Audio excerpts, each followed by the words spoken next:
George, you gotta win all day long, man. You gotta win your individual matchup.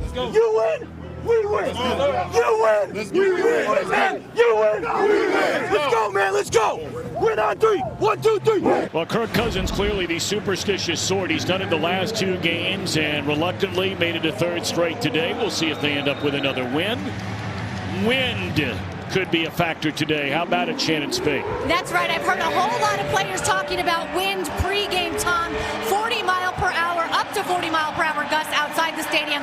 It could get just as high inside. And I've been watching those flags on top of the goalposts, and truly they are moving around. There's no consistency. It is a swirling wind down here on the field. Now, Vikings kicker Dan Bailey went back and watched every kick he's made here at the stadium just to see tendencies. He said there's really nothing that you can do about the wind. He said if you got a good kick with good rotation, it usually holds its line, Tom.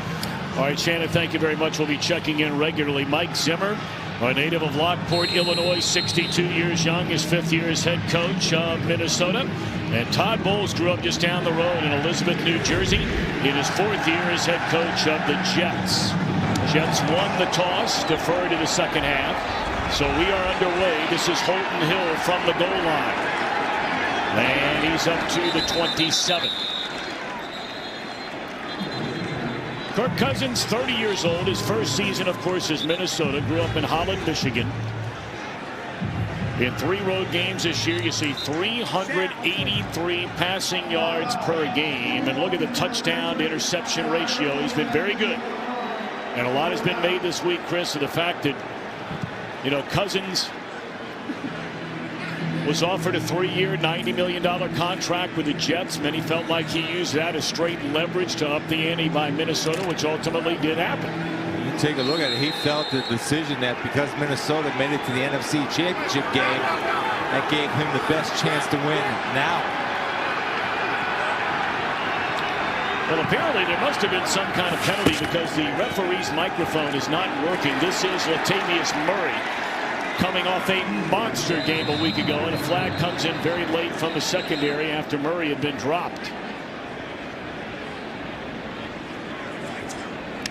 But the return was out to the 27-yard line, and we'll see if that microphone is now fixed today. Our referee is Sean Smith. They spotted the ball at the 32. Personal foul, defense number 36. Lowering the head to initiate contact. 15-yard penalty. At the end of the run, automatic. And that is Doug Middleton, who is starting in place of the injured Marcus May, a free safety. Let's take a look at this. As Middleton's coming up, the rule is eyes up, head up. Right at the last second, he lowers and hits with the crown of that helmet. Point of emphasis this year. Much safer for everybody involved, ball carrier and tackler, to hit with your eyes, not the top of your head. And just to tie a ribbon around that opening kickoff, apparently the Jets were offsides, thus the 5-yard addition. They handed off to Mike Boone, getting playing time in the absence of Delvin Cook. And a strong run for a gain of close to the 10 for the rookie out of Cincinnati. Minnesota starting to run the ball a little more often, and you know those guys up front love that. Yeah, it helped with the return of Pat Elflein. What they've done a better job of doing, especially last week, is sustaining on blocks. They fake it to Boone, and they throw to Laquan Treadwell, the 3rd-year former #1 pick out of Mississippi, who makes a first-down reception to the 34-yard line. Number 22 overall, this New York Jets defense, and they are missing 3 key players in their secondary here today. Now, when you look at it, they still have Jamal Adams, who's really solid. He's Harrison Smith. When we get to the Vikings, the Jets play Jamal Adams just like the Vikings play Harrison Smith. Will be in a box, and you'll see him blitzing quite a bit. Dane Johnson, Marcus May, and Buster Screen all out in the secondary, and they're looking for the big one. And it is a touchdown to who else but Adam Thielen. So when you have 3 guys out, you see any type of man coverage. The #1 mindset in a guy like Kirk Cousins is go deep early, and go deep often, as Adam Thielen's working on. Number 27 for the New York Jets in Roberts. Just a perfectly thrown ball, and he understands and trusts that Adam Thielen, when he's got a shot, he doesn't drop it. Not bad coverage, and Jamal Adams came on the blitz. They picked it up well. Big play. 34-yard touchdown, if indeed it stands. And of course, the big story, Thielen coming into the game today. He's had 100 receiving yards or more in each of the first 6 games of this season. The all-time record in the history of the NFL. 7 in a row to begin a year, held by Charlie Hennigan of the Houston Oilers. And Shannon Spake has a great story about that entire Hennigan family. Charlie sadly passed away at 82 years young less than 2 years ago, but his family has all of a sudden been captivated by this Adam Thielen story. 7-0 on the opening drive. Minnesota right down the field, and Thielen hauls in his 5th touchdown of the year. Well, you can't ask for a better start for the Minnesota offense. 4 plays, 68 yards. They ran it well. The only time they threw it any further than 5 yards down the field, it's a 34-yard touchdown. And they were going the direction what the wind was helping. Now it's swirling down there, and sometimes you just got to take a shot, but it did not affect the accuracy or the deep ball of that man checking out his tablet and Kirk Cousins. Dangerous. And the other thing with this win, Tom, the return game now is a factor. Usually you watch NFL games, guys are booming it through the end zone. With this type of win, and especially with a dangerous returner like Andre Roberts, that could be a difference maker, at least in field position. So Dan Bailey set to put a right foot on it. And Roberts will have a chance to return this one from the 2-yard line. And across the 25, and a late flag comes in from behind where Roberts was tackled.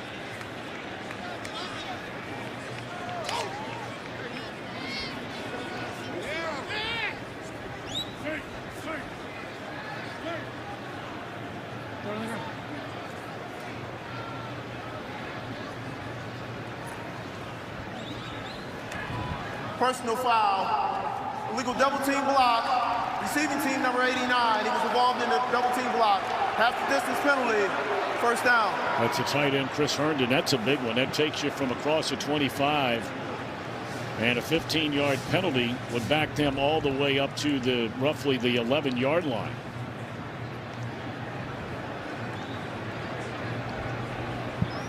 But that's how we'll start for Sam Darnold. 21 years young. Can you believe that? The youngest Week 1 starting quarterback in the NFL going back to the merger in 1970. 9 touchdowns, 7 interceptions, but has been much better here of late. The last couple of weeks, starting to get into a regular routine. You may remember his career started playing 3 games in 11 days. And he lost Quincy Enunwa, #1 target. Curse. Jermaine Curse stepped up last week with 9 catches. They're also without Terrell Pryor, so 2 of their big receivers. They fake it one way, they come back the other way on first down, and that's close to 10 for Herndon. Good looking rookie out of Miami. Look at this offensive line, Tom. Not the cathletes up there, but I'll tell you what, I'd take them in a street fight all day long. They're brawlers, and they'll fight you. Excellent run blockers. They get to the second level, and they have running backs that'll pound it in there and run for a paycheck. Great effort. So you'd rather have a brawler than a decathlete? Well, that's how this team is built, so I'm taking the brawlers up front. That's how they built this team. Ready? They love to run it. Not much running room here on the first carry for Bilal Powell. They also have Isaiah Crowell, of course, who has been nursing an injured foot, but he is up and active today. And a couple of big missing pieces for Minnesota. Linval Joseph, and still without Everson Griffin. Yeah, you saw Sheldon Richardson there, the former Jet, making a tackle. He was all jacked up before the game. Anthony Barr will be used on blitz packages. And you look at Andrew Sendejo is out. And then they have George Iloka from Cincinnati that they picked up. It's a very crafty veteran back there. And Iloka got a lot of playing time last week. And he was a 5-year starter, as you mentioned, for the Bengals, and a very, very good player. Off to the right side, it's Powell for close to 4 on first down. Powell had 59 rushing yards in the victory over Indianapolis a week ago, and the 59 yards moved him to the top 10 all time in the history of the New York Jets. He's been a steady player for them for a long time. Hey,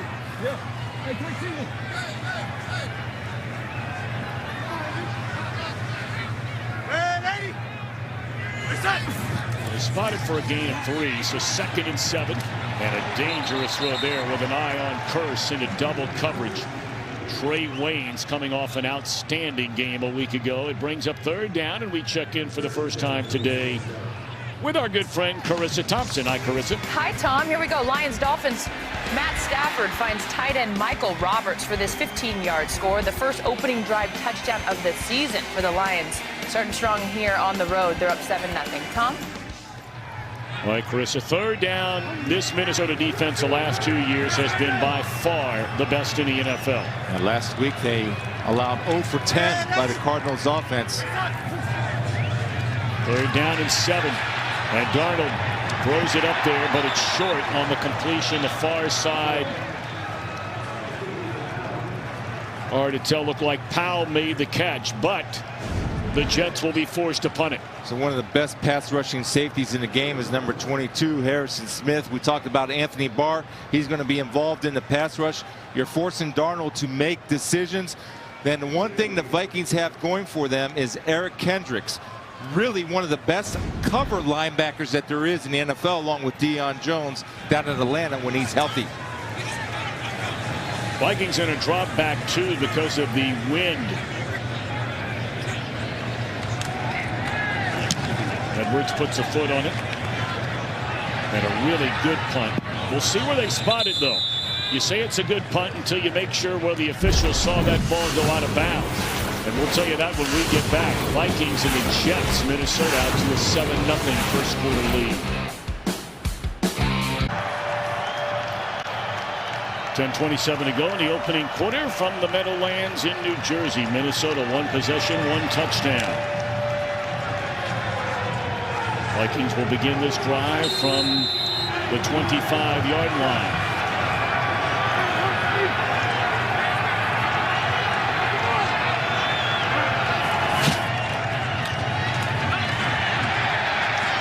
Latavius Murray for maybe a yard. Murray had the best game of his rock-solid NFL career 1 week ago. 155 rushing yards. The first Viking to go over 150 in a game since the great Adrian Peterson 4 years ago. And here comes Treadwell. They pitch it to him, or it's Diggs, I beg your pardon, and he's dropped back at the 18-yard line. Read beautifully by Brandon Copeland, 4th-year backer out of Penn.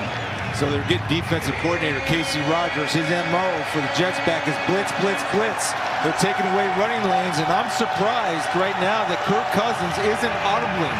When you see man-to-man coverage with a bunch of new starters back there, and they've got 10 guys within 5 yards of the ball, look for Kirk Cousins to start checking off and trying to win those man-to-man matchups, especially going this way from my right to the left. Great to have Casey Rogers back. He showed up and was quite an inspiration a week ago. Has been dealing with what has been termed a serious illness, and now all of a sudden the play clock expires on the veteran Cousins. 5-yard penalty. 3rd down. Tell you, when the Jets are playing well, and we've been here many times, Chris, through the years where they have not been playing well, but they've won 2 in a row. They're 3-3. They're feeling good about the way they're playing. You come in here and you said it before the game.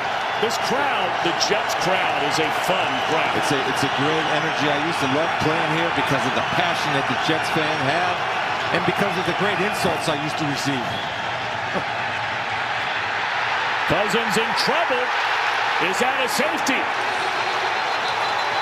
They are saying he's down at the 1-yard line. And again, it was Brandon Copeland who was able to run him down.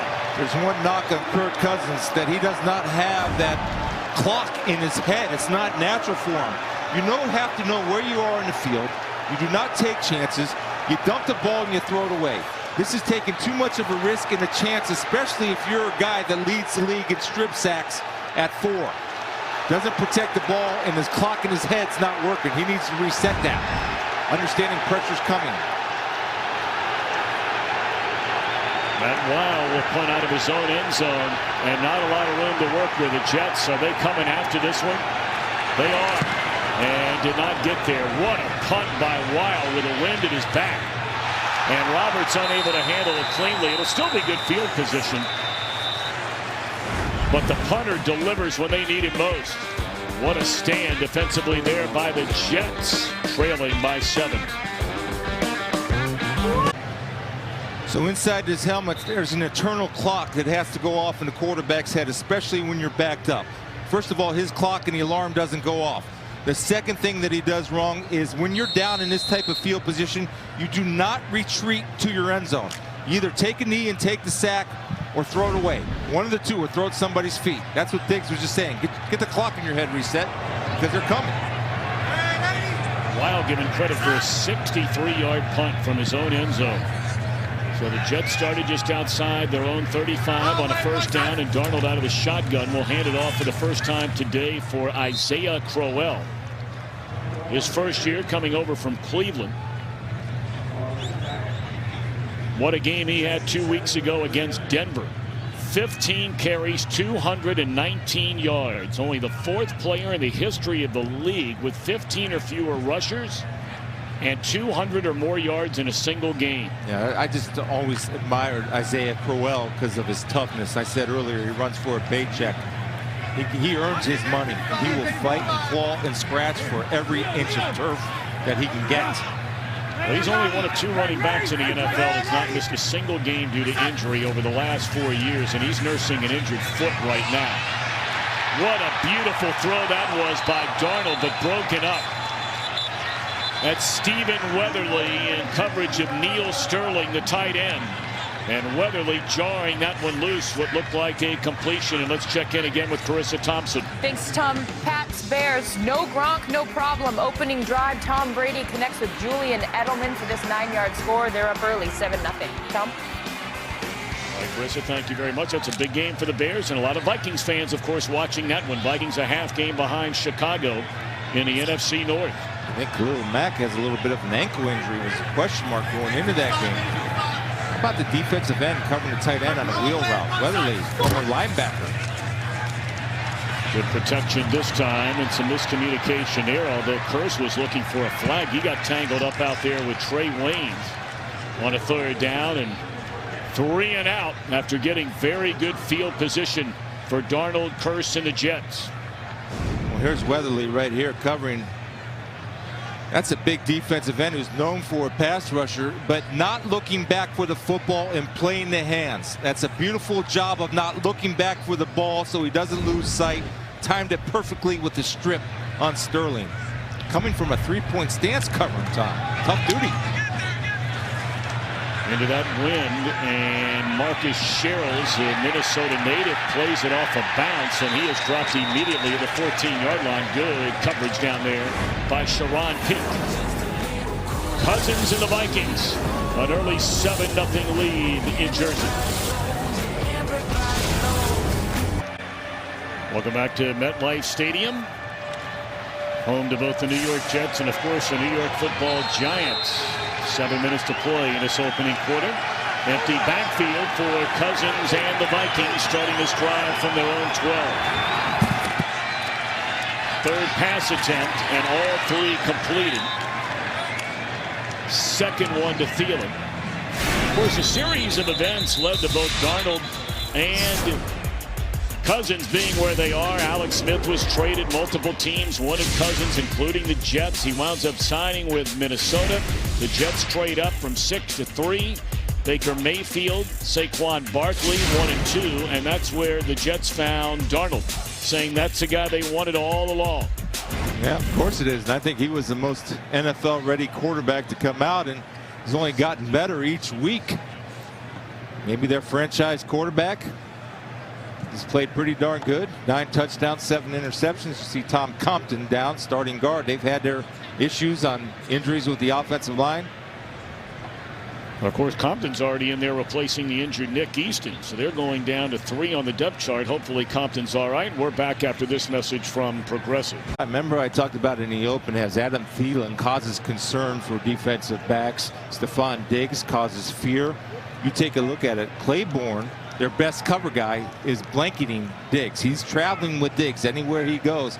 And they're putting Darryl Roberts, number 27, who's in for the injured Tremaine Johnson, yeah. And so that just tells you what a defensive coordinator and a head coach think about Diggs and Thielen takes advantage of the number 2 corner. He did it last week against the Arizona Cardinals. Danny Isadora takes over at left guard for Compton, who was able to gingerly walk off. 6-down completion to Thielen, and now wide open is a tight end, Kyle Rudolph. And the big fellow who hails from Cincinnati, Ohio, run out of bounds after a first down up to the 35-yard line. What an outstanding player he has been for a long, long time since coming out of Notre Dame. The only reason you're this wide open is because there's a mental bust. And with the game plan of the Jets, where a lot of different blitz packages and playing a lot of different men, you get caught up in a run fake. Kyle Rudolph sneaks out. He's wide open. Mental bust caused the big play for the Vikings.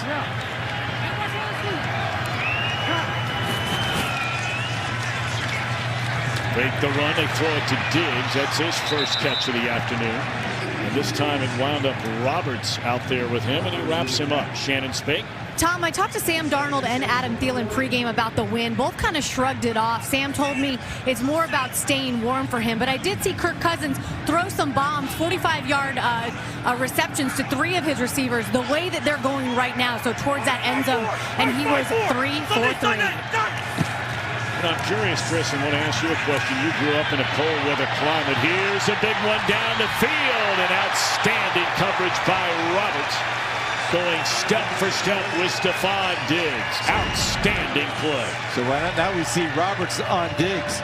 So what Kirk Cousins is doing is staying away from Claiborne. They're attacking 27, whether it's with Diggs or Thielen, and Roberts does a great job, tremendous job of not getting that right hand involved too early and coming across and playing not the ball, but the arms of the receiver with one arm. And again, Johnson is out. Buster Screen is out. Marcus May is out. 3 of the top members of the Jets secondary. 3rd down and 6. Cousins gets it away. Diggs will be denied first down yardage. And again, it's another solid play by Roberts. Does Minnesota even consider? No, they will not. Out comes the punt team. A little crossing route right here. The one thing you would like ideally is for Diggs just to get it a little bit deeper. Kyle Rudolph, number 82, tried to throw the legal pick for Diggs, and Roberts did a good job of avoiding traffic and closing in on the catch after Diggs made it to get a good open field tackle with an assist from Jamal Adams. Matt Wild, a 63-yard punt out of his own end zone. The last Minnesota series has the wind at his back. And Roberts, a fair catch of the 13. Well, now we know after Game 7 of the NLCS last night, Tuesday, the World Series begins on Fox. The Dodgers, 2nd year in a row, taking on the Boston Red Sox. Game 1 of the Fall Classic, Tuesday at 7:30 Eastern on Fox and the Fox Sports app. First time the Red Sox have been back to the World Series since 13. And the Dodgers losing in that heartbreaking World Series to Houston in 7 a year ago. I wanted to ask you about, though, the 2 quarterbacks in this game. Darnold, Southern California guy, grew up in San Clemente, played at USC. Most of the schools in the Pac-12, not all of them. It can vary a little bit as you start moving further north, and now that that Utah's moved into the league and Colorado has changed a little bit. But he's a Southern California kid. And how many times has he played in bad weather as Roberts has stood up for a gain of maybe a yard, whereas a guy like Kirk Cousins grows up in Michigan, plays collegiately at Michigan State. He's played in a lot of bad weather. Big deal or no, nothing to him? I think there's a little bit to it, but he's been here, and I know that Todd Bowles likes to practice in the elements, so certainly he has a feel for what's going on. They just have to maybe take a few more shots down the field to help loosen him up. And I got a theory and philosophy of how they treat Sam Darnold and how they attack their passing game here in a moment.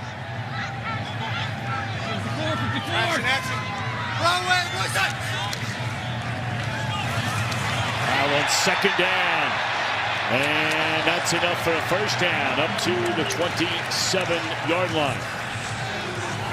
So a young quarterback, right? And Sam Darnold. So who's he rely on? The crafty veteran and Josh McCown. They talk about it, and Sam said this, that Josh told him this: hit the layups early. When you hit the layups, the short passes early, that gets your confidence and gets your rhythm going. Then once you get your rhythm going, then that's when he has more confidence to start taking deep shots down the field. So as the game progresses, let's see if that happens for the Jets quarterback and the Jets offense. Well, the Jets run the ball very well, and that is the bread and butter, even with a #1 pick. As up to the 29, that'll be a gain of 3 on first down. Well, you take a look at the Vikings defense. The Jets want to put the running back one-on-one with the corner, so they'll look to bounce it out or bounce it back just like they did. That time, Trey Waynes came up from his corner position and won his one-on-one battle. See, the Jets feel this. They feel if I can get Powell or if I can get Crowell on the corner, we're going to win that battle more than we're going to lose it. That's how they run. I like that matchup. Second down and 8. Good protection. And the big ball is completed. Trenton Cannon down the sideline. He's up this week because of all the injuries the Jets have had. And what a big play that is, a first down into Minnesota territory. So we just talked about what a great cover linebacker Eric Kendricks is. Well, they're bringing him not to run the ball. They're bringing him in to run a wheel route. Eric Kendricks is going to peek back at the quarterback, which in man coverage you never do. As soon as he peeks, he turns it upfield, loses sight of Kendricks, and Darnold delivers a perfect ball, getting off the layups, getting in rhythm, and throwing the ball downfield. Cannon, outstanding route.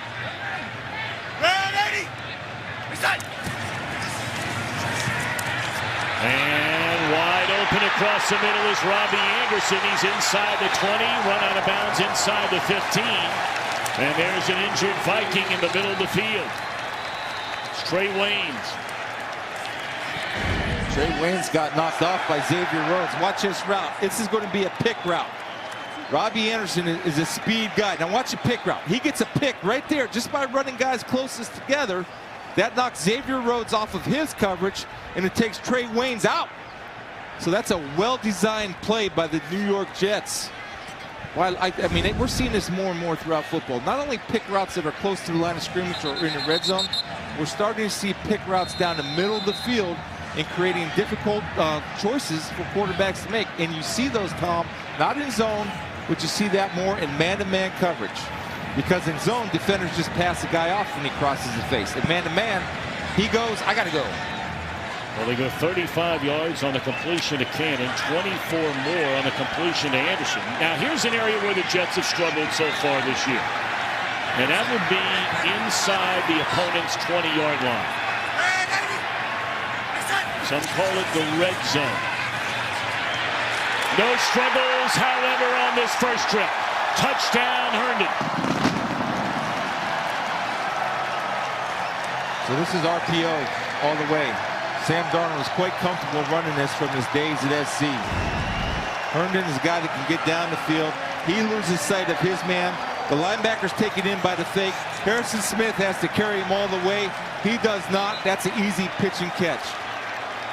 Anthony Barr gets caught inside. Harrison Smith's eyes were late to his coverage responsibility, and that's too easy for Sam Darnold and Herndon to connect.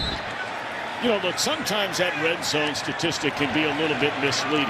I mean, case in point, at the end of the first half last week, the Jets go down the field in a minute, and they kick a field goal, and you're elated you kicked a field goal, right? Yeah. Even though you're penalized for it, if you will, in a particular statistical category. But the bottom line is last week they had 6 trips inside the Indianapolis 20-yard line, and Chris, he only came away with 1 touchdown. Their kicker had to kick 7 field goals in that game.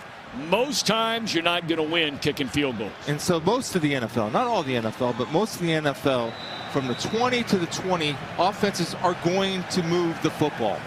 So if I were coaching in the NFL, here's what I would do. I would work on my red zone offense 3 days a week. I'd work on my red zone defense 3 days a week. There's an understanding now because of how the rules are set up, how the receivers are protected, how the quarterback's protected. Everything is important and based off the red zone offense and red zone defense. You trying to hit me up here? I'm a lot smaller than you are. I mean, come on. You're still built like your old days at Ohio State. Yeah. And I mean, I weigh 160 pounds soaking wet. Yeah.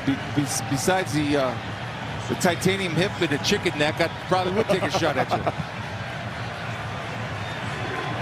Hey, what an impressive drive that was. Had the 2 big completions to Cannon and to Robbie Anderson, and the touchdown pass to Herndon. His second touchdown reception of this season. Good-looking rookie is Herndon. Holton Hill from the 4-yard line.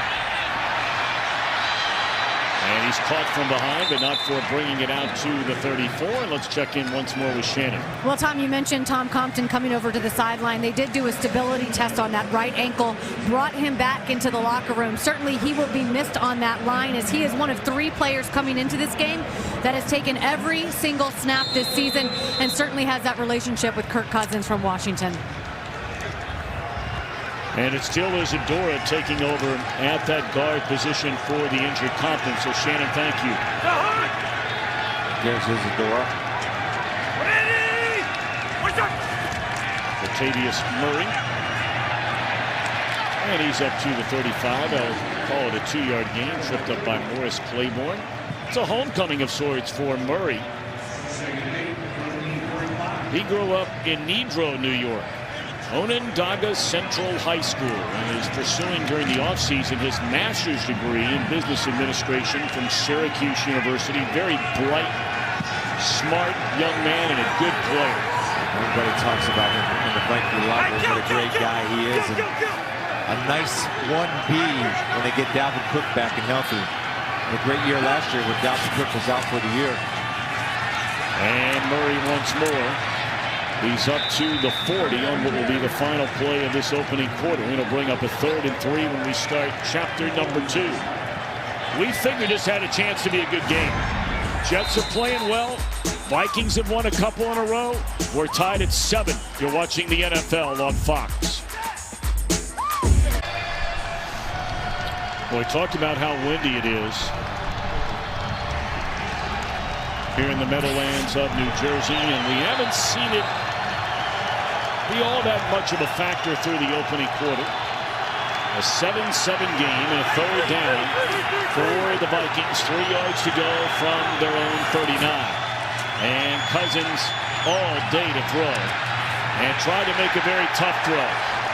He had easier outlets there looking for Diggs, and again it's Roberts in coverage, and the Vikings, after a very impressive opening drive, have been completely shut down ever since. Well, Roberts is playing football right now because he understood and recognized that early on he's the target. I love the closing speed right there. And again, not looking back at the quarterback and trying to play the hands. And that ball, I think, died in the wind a little bit because Kirk Cousins normally will throw that ball over the shoulder and not be short on that route when a receiver has a defense at his back. Wow, a booming punt, his 2nd of the game, and it's dropped by Roberts. And let's see who got it. Roberts got tangled up down there. That's Curse fighting. He called for a fair catch at the very last instant, and J-Ron Curse was all over him. And it looks like Roberts was able to get it back. See right here. Sometimes it goes right through the middle. Late fair catch, which made his hands late. Curse loses sight of the ball. And Curse did have it, but I'll tell you, Andre Roberts, he's a battler also. Right now, that's a fight to the finish. Roberts coming out with the belt. The champion of the football.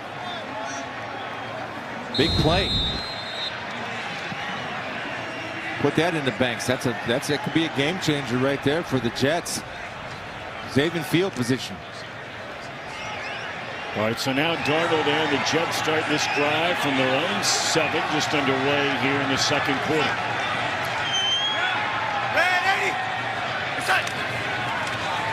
Make it to Crowell. There's Herndon again. And he is stood up by Gideon out at the 12-yard line. So Waynes was in coverage. Tom, it's the 3rd time they've run bootleg on 1st down. The difference is for these guys, all you have to do is watch these guys. They're not coming down the field. Watch their shoulders turn to the sidelines at 90 degrees. See, there's nothing coming down the field, so no play action should ever affect a linebacker or safety in short yardage by the angle of the offensive line on bootleg. If their shoulders are to the sidelines, it's pass. If their shoulders are to the end zone, that's run.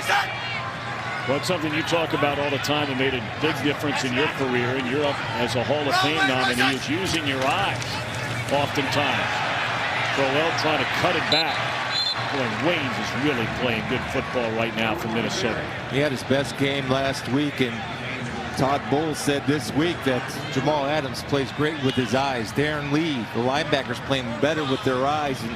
And for me, look, whatever I lacked in athletic ability, the one thing, that physical attribute that I never wanted taken away from me is my ability to use my vision, because my vision led to me diagnosing plays quicker, so I was able to play faster than my time speed because my ability to see things happen before me and diagnose it, like this big third down. Darnold throws too high. He had Anderson open enough to get a first down, so this Minnesota defense, #1 in the NFL in shutting down opponents on third down, pitching a shutout through the front four today. That's just a little bit of an inconsistency of a rookie quarterback, because that's a crucial down. Not only because you get a first down, but more importantly for field position. And that's an easy throw for the quarterback the caliber of Sam Darnold to make. Oftentimes inside MetLife Stadium, it's hard to judge what exactly the wind is doing. There's no rush, so Edwards had all day. He hurried it. He didn't need to hurry it.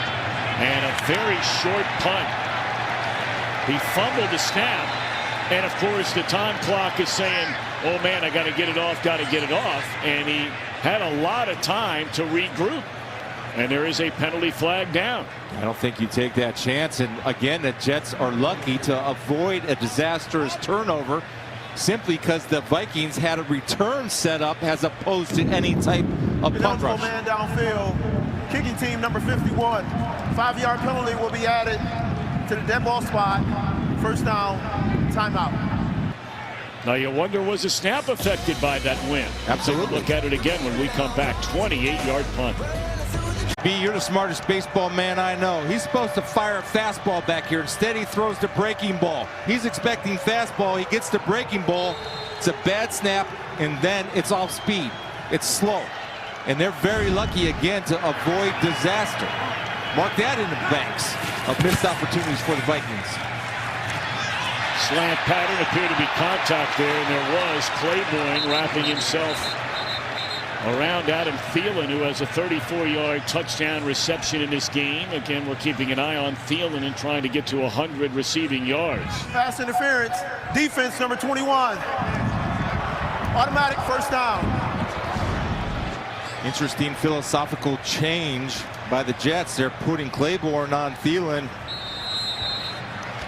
trusting now that Thielen's hurting them more. And so far, Roberts has been up to the challenge when he's gone over and found Diggs, number 14. Take a look at what's happened since that opening drive. 4 plays, 68 yards and a touchdown. 11 plays, 4 total yards for Minnesota since. It's another thing Murray can do. Can catch a ball out of the backfield. When he had 1,000 yards rushing for the Raiders when he went to the Pro Bowl 3 years ago, he also added 41 receptions that year. He's just a solid player. He's reliable. He's not going to wow you with highlight runs, but all of a sudden you look up and he has 100 yards. Now, where do those 100 yards come from? And a guy that Mike Zimmer told us, as the game goes on, we have to stay patient because he gets stronger. Second down in the hands of Thielen. And he has enough for a first down inside the Jets 20. Spotted at the 19. And that's a money man. That was a second down, but when they need to pick up a first down, that's the guy they're looking for. And that was a play that was a communication between Cousins and Thielen, because they actually run blocked the play. But when you see a corner sitting 7 yards off, they had that communication, that unspoken communication. Toss it out here. I'll fall forward for 5 yards and play that deep. Right here, big cushion again. You almost run it again with that type of cushion. On it to Murray, trying to cut it back, finds a small opening, and maybe a yard for Murray.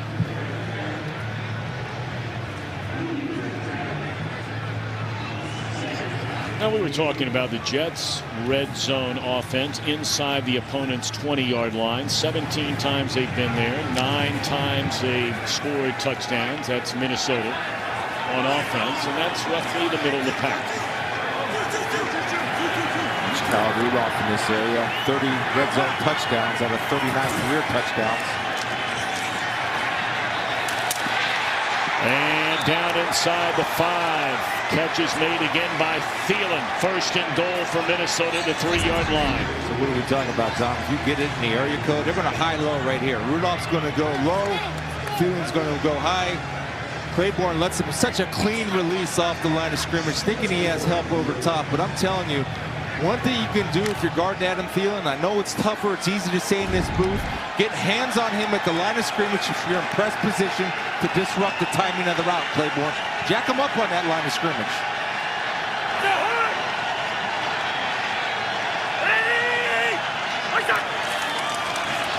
Quick slant, batted down.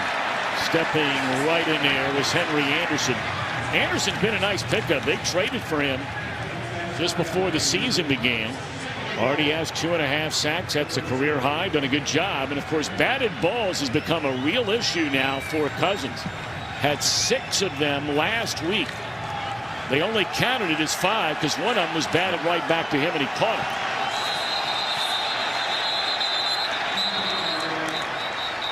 It's like a jailbreak with all the officials throwing flags and sprinting in. False start.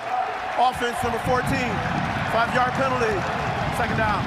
Just to go back on those batted balls, a lot of it's the offensive lineman's responsibility.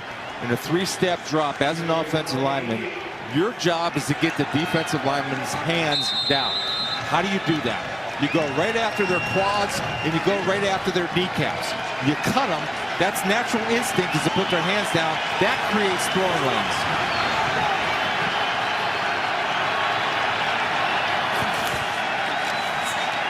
Cousins looking for Thielen in the end zone, threw it behind him. So now to be 3rd down and goal. It was 1st and goal at the 3. And now 3rd and goal from the 8. It was thrown behind him, but that, I bet you Thielen would tell you should have had it. So he threw it behind him a little bit, Tom, because he had a safety coming right over the top. And a lot of times those quarterbacks place it on the back shoulder, not just toward the sidelines, but depending where the defensive help is.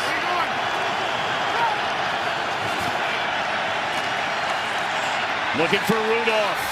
And the big fella went up to try and get it, but too high. The incomplete, and out comes Dan Bailey. Well, we circled him before because this is his target. He's going to run a little shake route, kind of a double move. An outstanding job of Darren Lee of holding on to the last second. And just a little too high for the big 6'6" guy out of Cincinnati, Ohio, Kyle Rudolph. As Kirk said, I probably could have put that one in a little bit better place. Missed opportunity for the Vikings there because he was open. 26-yard try for Bailey. They brought him in week 3. And this one is good. He sit on 9 of 11 since being signed by Minnesota. 10-7 Vikes in front. Well, Sam Darnold talking things over with the wily veteran. There's no two ways about that. 16 years in the league for Josh McCown.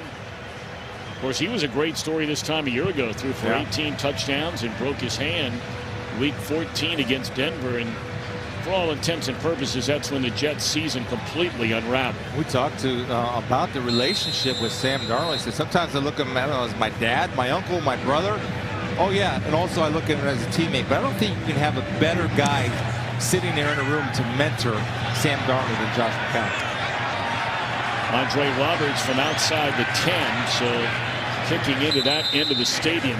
Still seeing a lot of short kicks. All right, what about some quarterbacks through the years that have been taken with a 3rd selection overall? Some good ones, not so good ones. Jim Everett threw for a lot of yards. The late Steve McNair, Achilles Smith. That didn't go well for Cincinnati. Matt Ryan, pretty good. Blake Bortles, pretty good. And now Sam Darnold. How good, Chris Spielman, do you think this young man can be? I think he can be excellent. I really do. He's playing a little bit limited with some of the wide receivers, and I do think they protect him trying to run the football. I mean, the Jets are probably the only team in the NFL that's not a throw-first team. They're a definite run-first team. We're going to throw it play action on first down. He's looking for the big ball down the middle of the field to Robbie Anderson, who goes up in traffic. And it looked like he had it momentarily, but knocked out of there by the All-Pro Harrison Smith. Well, Harrison Smith on the snap is getting depth, so he must have a pre-snap read on Robbie Anderson, because he's not sucked up at all in any type of this play action. And it's a jump ball. Robbie Anderson goes up with a height advantage, but Harrison Smith will not quit on the play, and he's able to rip it out of there the last second. Well thrown ball. I got to tell you, I'm surprised they're not looking at that again. He came down to the ground and appeared to have possession. It did not come out of there until after he would have been quote unquote down. And now Darnold is gobbled up by Danielle Hunter. We'll see if that is considered a sack. Sheldon Richardson, the former #1 pick of the Jets, also there. Yeah, these guys do a great job of getting off on the football, and excellent by Sheldon Richardson, who has a point to prove. And if that should be considered a sack for Danielle Hunter, who would give him right now a legally Easy for 8. Yes, sir. They came in time with J.J. Watt, 7 of them. And Hunter is the only player in the league who now has a sack in every game this season. A total of 8. And he's looking for more. Darnold gets it away. And a dangerous throw on third down is knocked away. He had an eye on Roberts. There's a reason why I pointed out Danielle Hunter, because he's an energy guy. So something gets going with him. He has a good play. Guess what? He wants another one. And watch his get off. His speed and get off. And it's nice to know that, hey, I got a shot at the quarterback. You know what makes that easy? If nobody in the green uniform puts a hand on him. In fact, that's probably on him for not getting a sack, because nobody blocked him. It's too easy. To quote Chris Spielman, blocking optional. Yes. Oh, what a punt this is by Lachlan Edwards and Marcus Shields. Sherrills brings it up to the 20-yard line. Well, before the game, you know, Shannon Spake was talking about it, Chris, and these kickers, I mean, they came out a couple of times because of all the wind. Yeah, and they were actually kicking field goals right before kickoff, which you rarely see. And Dan Bailey, Shannon said it and reported on it. I guess if you kick it with rotation, you got the best shot. It's 2 for 2 today. 1 field goal, obviously, then the extra point was solid. Well, it looked like a lot of guys I know, including myself, when they hit the ball off the tee. That thing starts straight and then makes a right-hand turn. Murray met head-on. Jamal Adams, #1 pick a year ago. Nathan Shepard also there. Boy, what a player Adams is turning out to be in his second year out of LSU. Well, Adams, we talked about, they'll use him in the box a lot, but right here, 97 does a great job, Shepard, of getting that penetration back into the backfield, and Jamal Adams will always be around the football, plays with passion, plays with heart. Great player for them, a good young player to build this defense around. Well, they were the top 2 draft picks last year, 2 safeties for the Jets, Adams and the injured Marcus May. Second down, Cousins off his back foot, incomplete through the hands of Mike Boone, brings up 3rd and 14. Neither team has converted on a 3rd down in the game today. You think Leonard Williams is fired up, Tom? He took the offensive lineman. Watch Leonard Williams right here. These guys are getting off on the football, and they just keep running and coming and blitzing. Here's the thing with the Jets. They're protecting their defensive backs because they feel like they can get pressure, so the quarterback has to get rid of the ball. When the quarterback has to get rid of the ball, you don't have to cover as long. That's why they're protecting these guys back here that are missing 3 starters.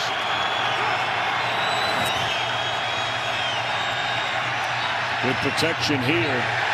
And that had no chance. A second it left his hand with an eye on Diggs. That ball was 7 yards short. Outstanding coverage, too.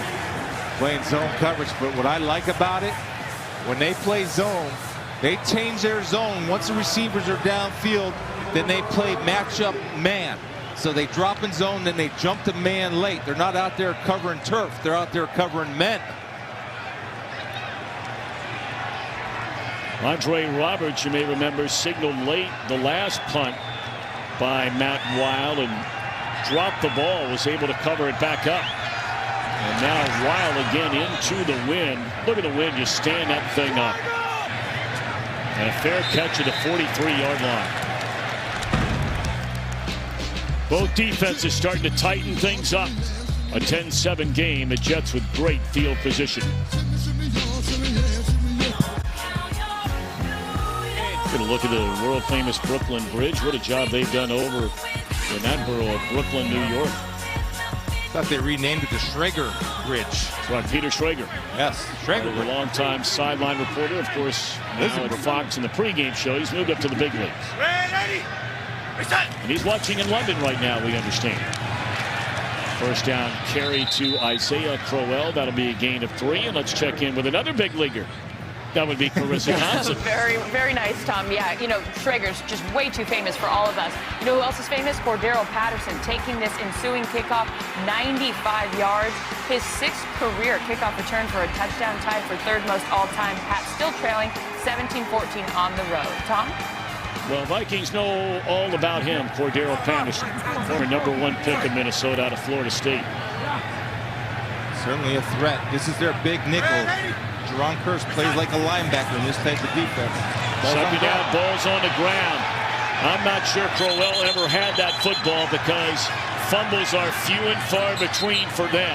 Yeah, it starts off with a horrible snap. The snap was awful. When the snap is awful in the shotgun and you're trying to run a zone read, the timing is messed up between quarterback and running back at the mesh point. Watch the snap. Come on, center. That ball's got to be put on the quarterback's chest. Right there, the timing's off just a little bit. And the Vikings, again, take advantage of good field position on a mental error. It looked like Kendricks came diving in there at the last minute. So did Anthony Barr. Not sure which of the two got it. We know Minnesota has it, but you're talking about Crowell.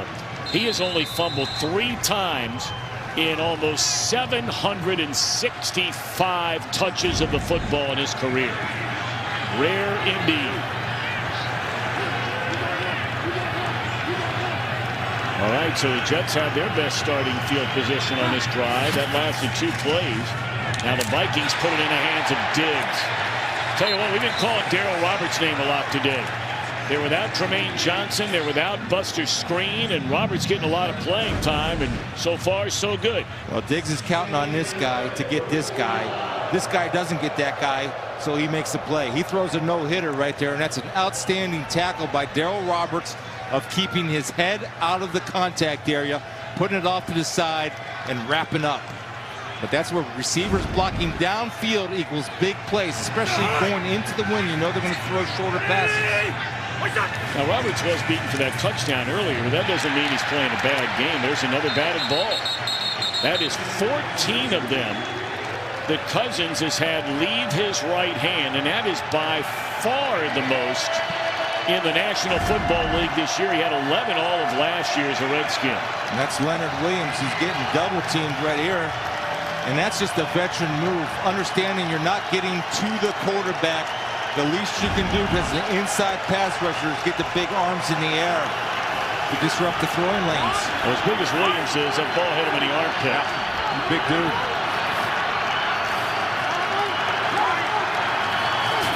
Way down on 11. Crossing pattern, Thielen shot down by Perry Nickerson, the rookie out of Tulane.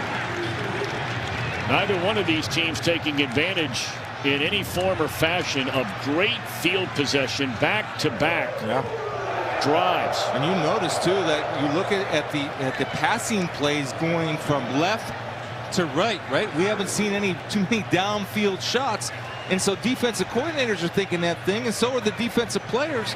They're throwing the ball short, so they're getting a great break on the football, knowing that there's no threat to go above their head.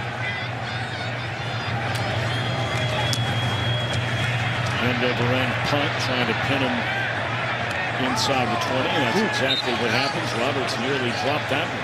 Fair catch outside the 15. It was a little shaky, wasn't it? Little shaky. Much like you were, I might add, this morning after your beloved Ohio State Buckeyes lost for the first time last night. Well, they didn't just lose. I mean, that was a beatdown. And I kind of called that, didn't I? We were talking. I got to give it up to you. You did. Yeah. You did. But you also thought this game today was going to be a lot like it is right now. There's some people thought Minnesota coming here against a rookie quarterback. They'll knock him around a little bit, but a 3-point game. Well, I think what's happening is right now the wind is affecting anybody that's going from left to right, and it affects the type of plays that you call. And the Jets are selling out on the run. They're playing zone behind and breaking up on the short passes. They're doing a great job of calling defenses according to the weather. Play action. And that had no chance. Boy, Kersey's been a money player in this league for a long time. And I say money player, I mean reliable. Just a reliable guy. Reliable, and he's had a very good relationship. He started already. His locker is right next to Darnold. They talk a lot. But meaning a money player, the playoff games this guy has had when he was given the opportunity, seemingly year after year, with the Seahawks, but always stepped up and delivered the goods.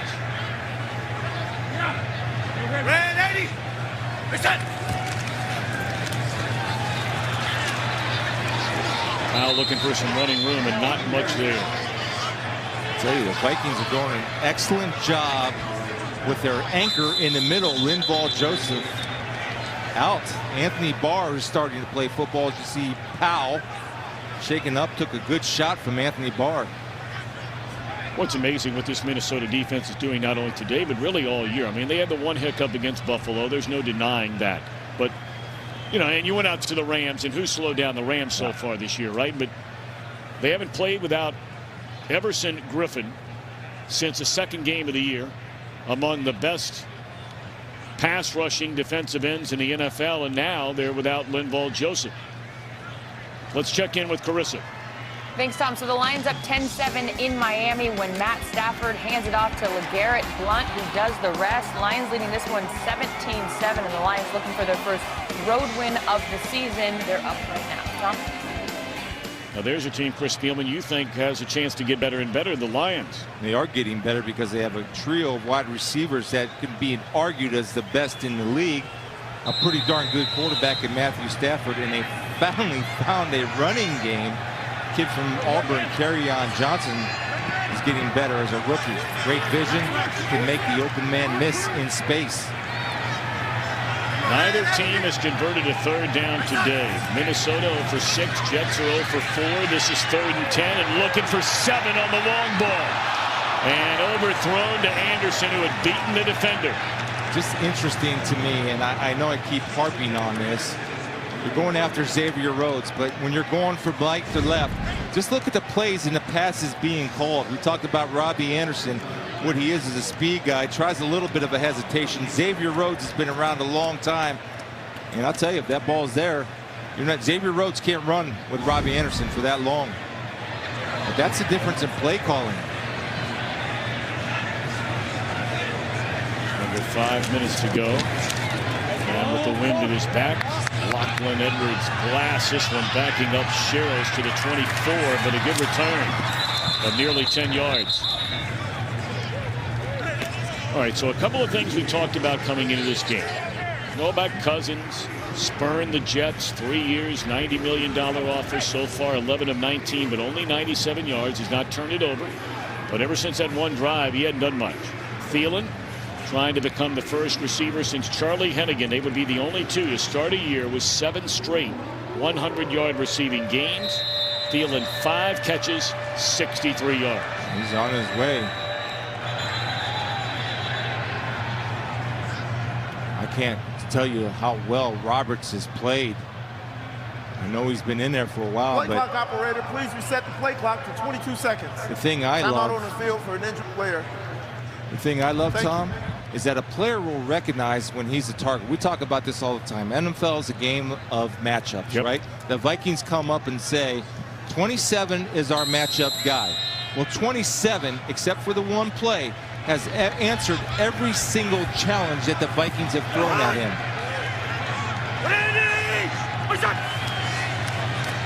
First down, Latavius Murray. And he's wrapped up by Nathan Shepard up to the 35-yard line. This is what I'm talking about. Roberts now Diggs got the one win right here.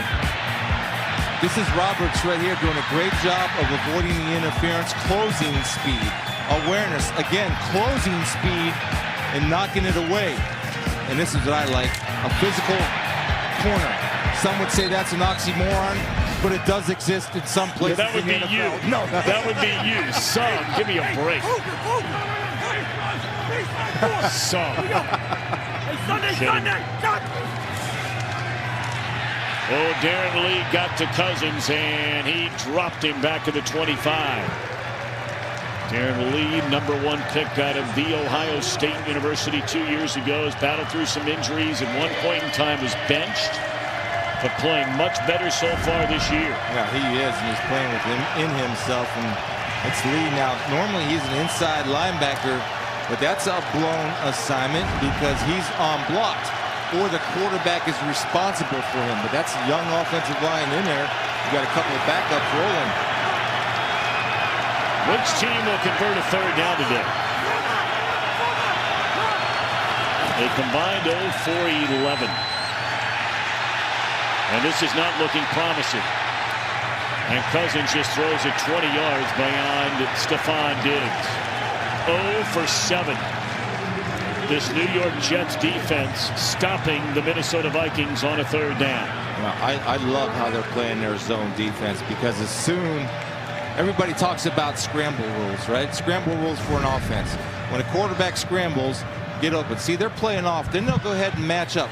When a quarterback scrambles, watch everybody lock down on wide receivers, and Cousins has nowhere else to throw the football but away because of the good matchup pressure created by Leonard Williams and the matchup down the field. Big time punt there by Wild, driving Roberts all the way back to the 14-yard line, and he is tackled at the 20. 3:41 to go. The Jets have 3 timeouts, down by 3. It's going to be a huge week on Fox. World Series Tuesday and Wednesday. Thursday night football.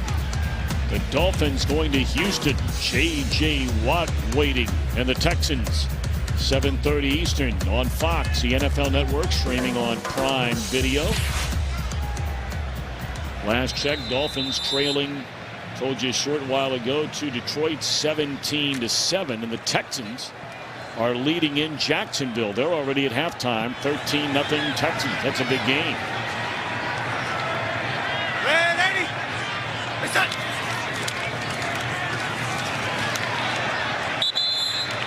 Crowell, and a late flag comes in. Picked up close to 5. Holding, offense, number 61. 10-yard penalty, replay first down. Spencer Long holding on David Perry, who's one of the backups that's in there.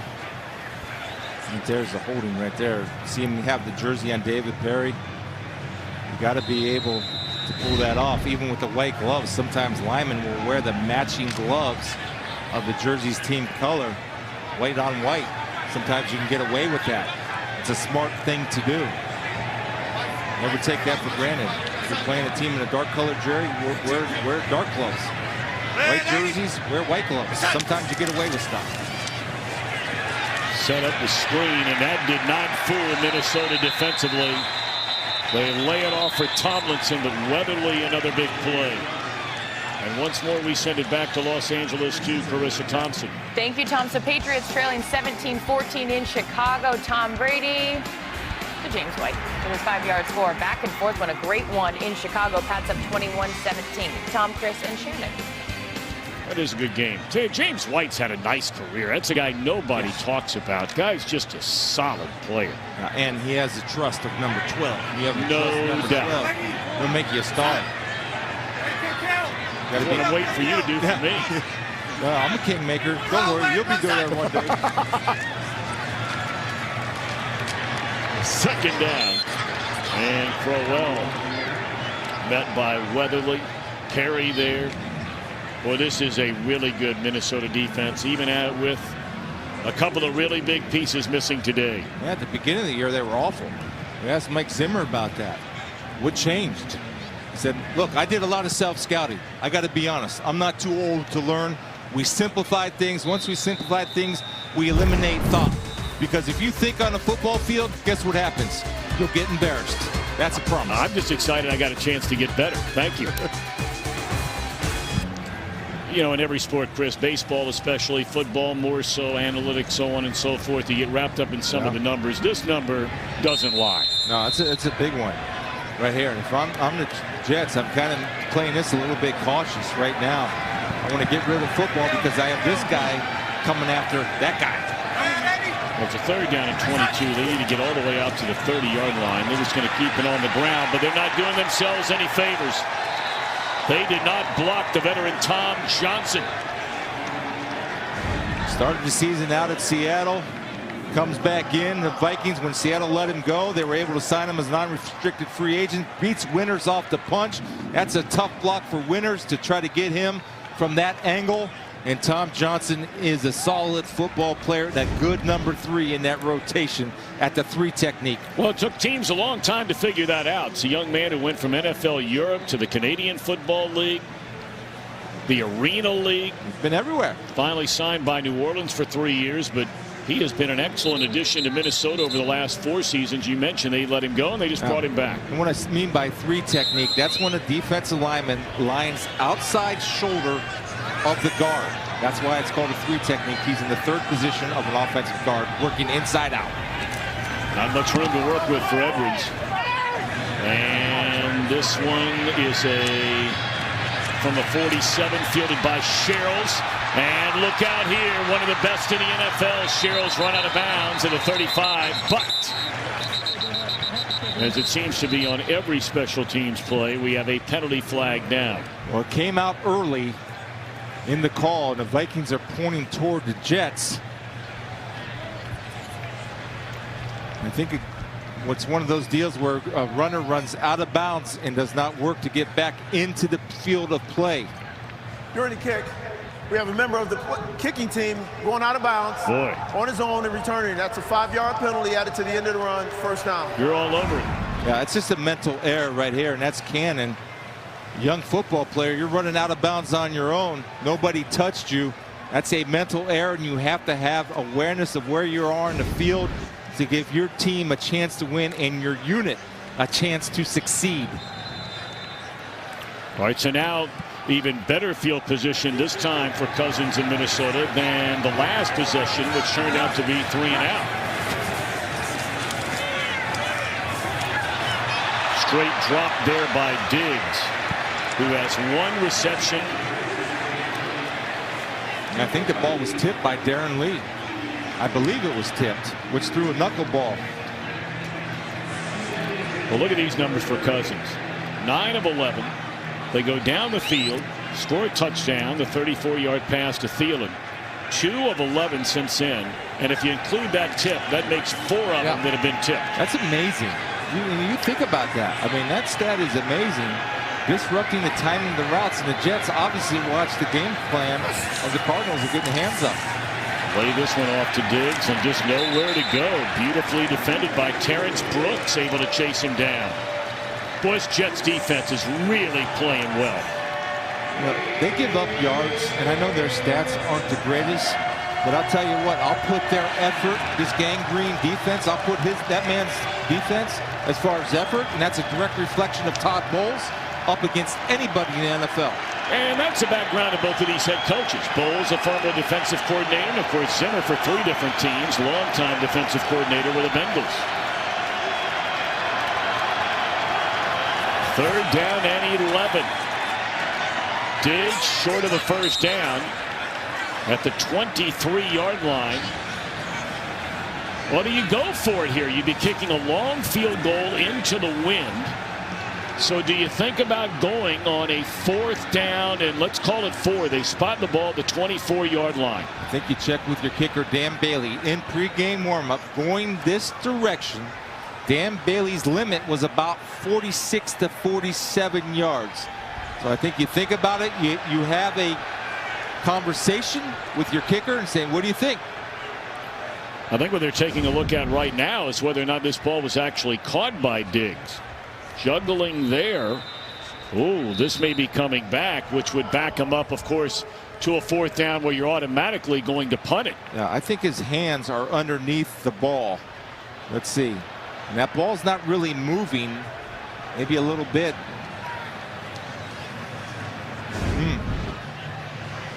Well, unless he had a 3rd hand, I don't know what hand was under the ball. The left one.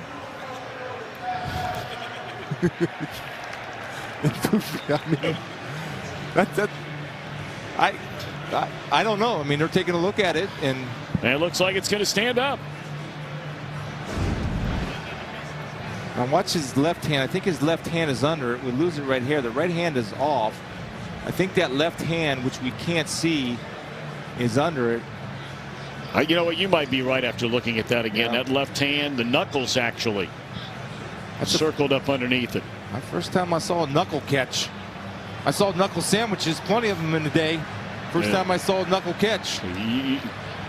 You've never had one make contact with you. You might have delivered a few. We're still waiting. Here we go. Now they're still taking a look over there.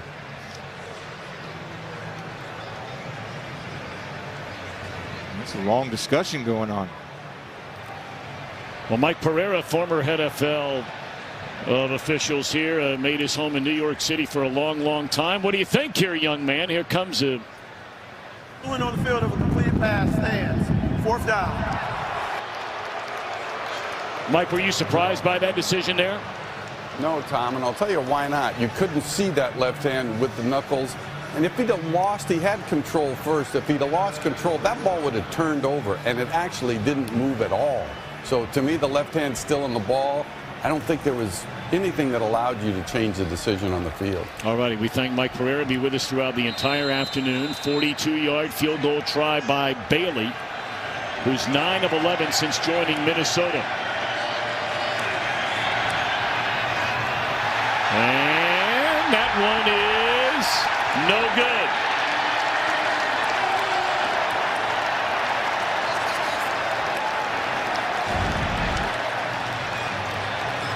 Mechanics are good. And you don't know. He starts it out to the right, and all of a sudden that wind catches it, right, Tom? And just.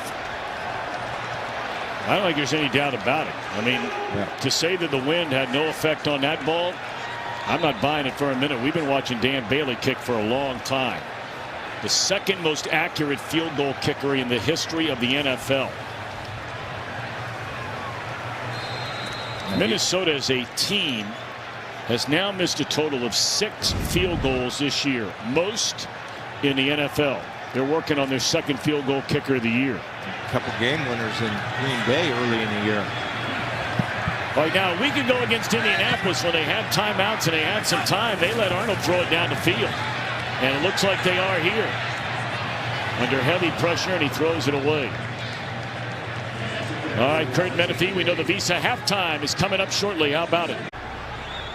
Here's a stiff wind here in the Meadowlands of New Jersey. It may have affected that field goal try from Bailey. Certainly has had an impact on the game so far. Ball loose. And Darnold able to fight it. He was lucky because it looked like it hit off an offensive lineman's foot.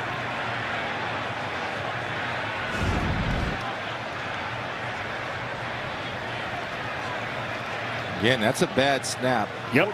It's Spencer Long in a left foot. On shotgun snaps, quarterbacks never at this level should have to work for the football. It should be delivered at the waist or at the hands 100% of the time. Throws off the timing of everything. That's the way the first half will come to an end. The play of the first half presented by DirecTV. More for your thing, that's our thing. And the touchdown throw of 34 yards. The only touchdown for the Vikings in this game. Wheeling 5 catches, 63 yards in the opening half. But a good game. 10-7 Minnesota at halftime. All right. Kurt and company take it away in Los Angeles. We're on 3. 1, 2, 3. Thielen hauls in his 5th touchdown of the year. That's too easy for Sam Darnold and Herndon to connect. Today's game flow brought to you by Progressive. The only touchdowns of this game.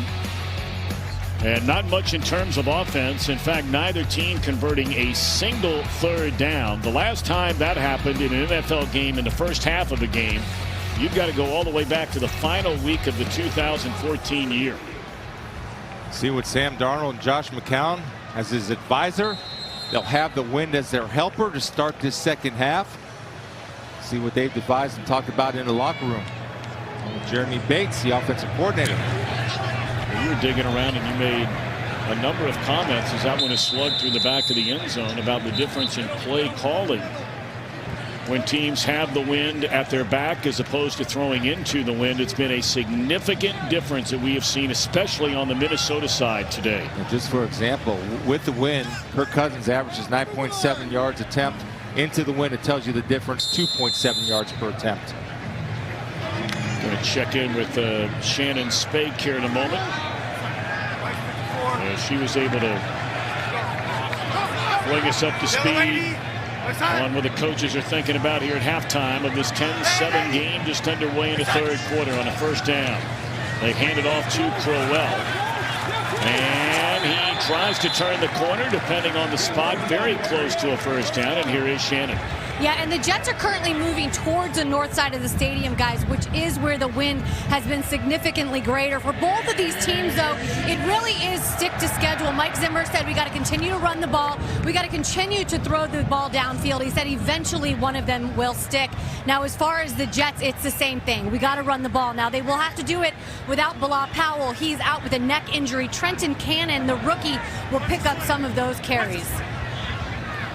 All righty, Shannon, thank you very much. You know, you hear that all the time from coaches about got to run the ball, got to run the ball.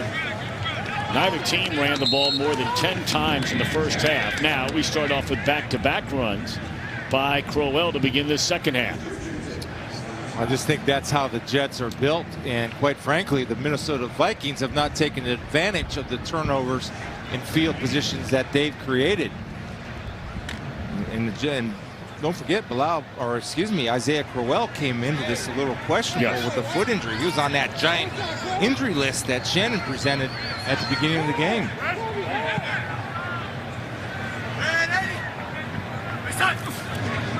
Second down and Darnold to throw it. Good protection. And into double coverage again, Darnold. Very lucky that wasn't intercepted by Trey Waynes. Looking for Chris Herndon right here on a double route, and Trey Waynes actually has a chance to get a pick. Good recovery speed, and he gets help from Miloka, but he actually drops the ball. This goes right through his hands. You can see Trey Waynes has a shot at that. Big third down for the Jets, and so far on the day, the Jets have been 0 for 6. That's 0 for 18 for the Minnesota Vikings the past 2 weeks.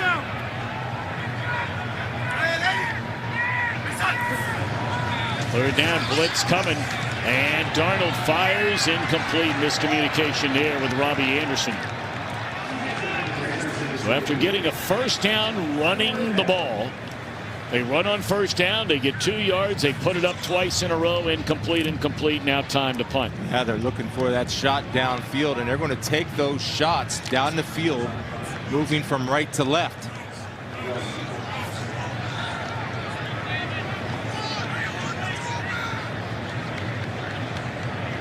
Brandon Zylstra along with Marcus Sherrills waiting back on the punt.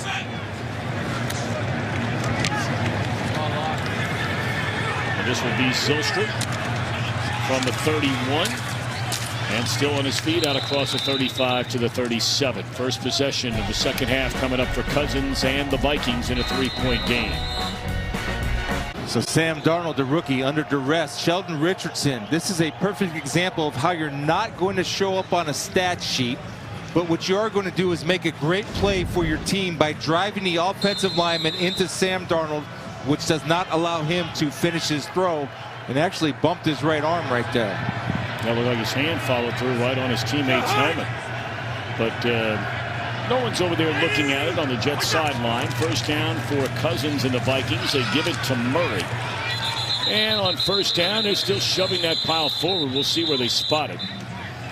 But Chris, here's what you talked about a little while ago. The difference in play calling with the wind and against the wind.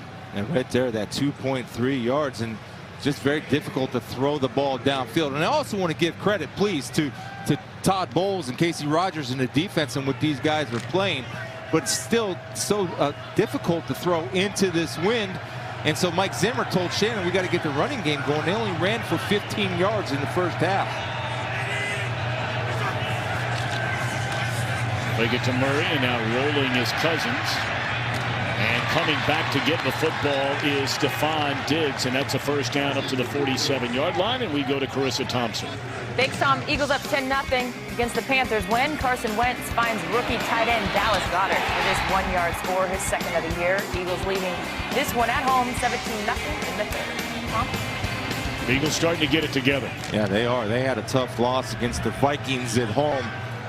And those are wake-up calls. You have a team like Carolina come in, you got to get it rolling. Before you know it, games tick by, weeks tick by. What happened? We were in the Super Bowl last year. Why are we playing golf in January? What's going on? That'd be hard to do in Philadelphia. Just spiked right in the ground, and there's a penalty flag that comes in.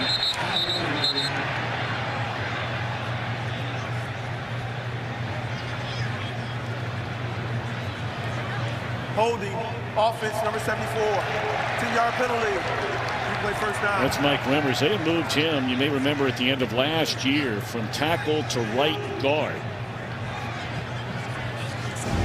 10th straight game starting as a guard is Remmers. Yeah, he's still learning the position, but Leonard Williams is a heck of a player. And again, we talk about you're not going to show up on a stat sheet, but when you cause a holding like that, you're helping your team. First down and 20. And this is Boone, and he's out across the 40 to the 41. Second down and long coming up in this 10-7 game. 11:40 to go in the third. It's just amazing, this type of game that we're watching, and we watch around the NFL. I mean, offenses are going up and down the field, and kickers are booming them from 59, 60. Here, I mean, a play over 5 yards, everybody wants to do cartwheels in the stadium. It brings them alive. This is tough. Good defense, elements, all those things are a factor. It'll be very interesting to hear some of the comments made by the players after this game on both sides about the wind and what kind of a factor it has been. Thielen trying to shake Roberts, who runs him out of bounds right at midfield. It'll bring up a third down and 8 for Minnesota. So Thielen now, his 6th catch of the day, 71 yards. And there you see, as far as receptions go, the most in NFL history through the first 7 games, and he's trying to make it 7 straight games to begin a year of 100 receiving yards consecutively.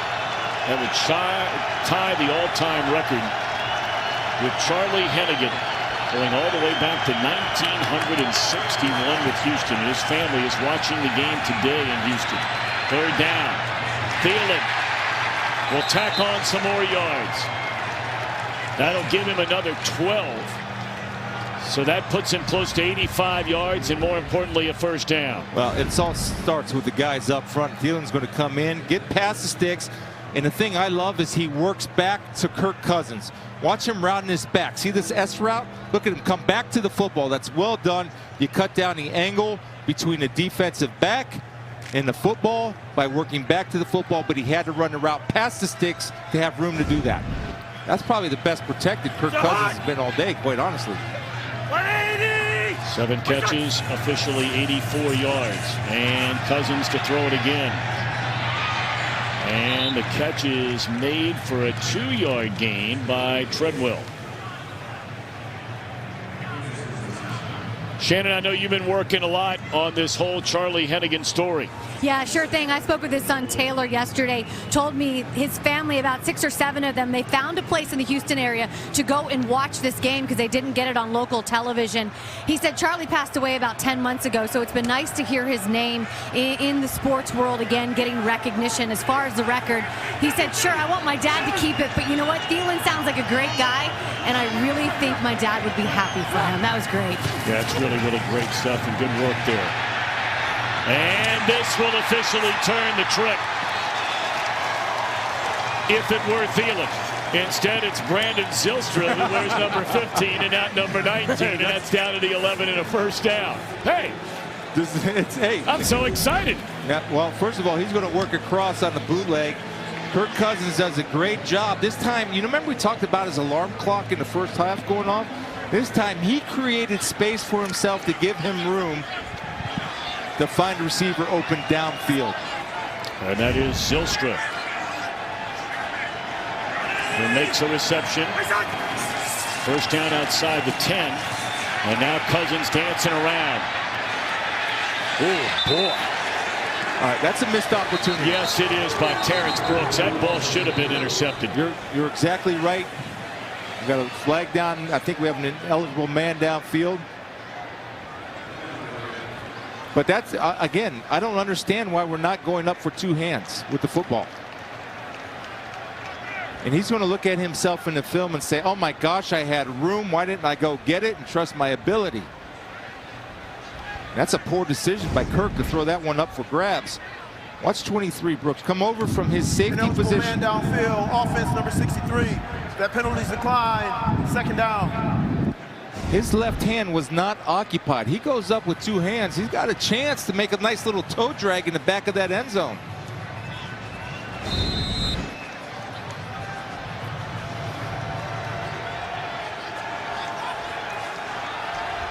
Ninth play of this drive coming up. Hey, we're good. They can't get a first down at the 1-yard line, and this is Murray, and he's into the end zone. A touchdown for Latavius Murray. Well, he is a north and south dude. I'm telling you, this is a good job by the Viking offensive line. And we have a Jets defender in the back end, and you'll see who it is in the replay. I don't know if it's Adams or not, but somebody's going to miss tackle, a chance to get him down. But first of all, the offensive line, the Nelf line, does a good job getting up on Darren Lee, and that's Roberts. Look at Roberts. He ducks his head and throws a no-hitter down on the goal line. I get he's a big dude, and he's running fast, but you at least have to keep your head up and wrap your arms. By not wrapping your arms, you're allowing that man to celebrate a nice touchdown run. Trying to make it a 10-point lead. The point after is good by Dan Bailey. Solid drive to begin the second half for Minnesota, capped off by the Murray touchdown. Well, it starts out with blocking up front, and this fires an offensive lineup. When you're able to run the football, you have Roberts throwing a no-hitter at the goal line. You have to keep your head up and wrap up, especially down in that situation. And how about taking a little bit of a leadership role, congratulating the big fellas. And a lot of criticism of this Minnesota Viking team. If you follow them at all, you understand that their offensive line is the ones that are getting pointed out on a weekly basis. Well, in fairness, even in a game like today, you're without your starting left tackle and Riley Reed. Your starting left guard goes down very early in the game. And this is Andre Roberts. And he fumbles the football out of bounds. You saw Diggs getting his teammates fired up down there. How about it, Shannon? Yeah, Stephon Diggs, it doesn't matter what the scoreboard says right now. He's telling these guys we have got to finish this game, getting them fired up, giving them some words of encouragement, but just telling them to keep their foot on the gas. Now, he understands, too. And one of the things both usually consistently, Diggs and Thielen, they also block well down the field. You look at the possessions. That's a dominating defensive performance by the Vikings in the first half. Well, the Jets' first 3 possessions, they had 5 first downs. Their 11 last 7 possessions, they have 1. When they just totally gotten away from the run game. And that's intercepted on a tip ball by Harrison Smith. Down the sideline, inside the 15, and dropped inside the 10.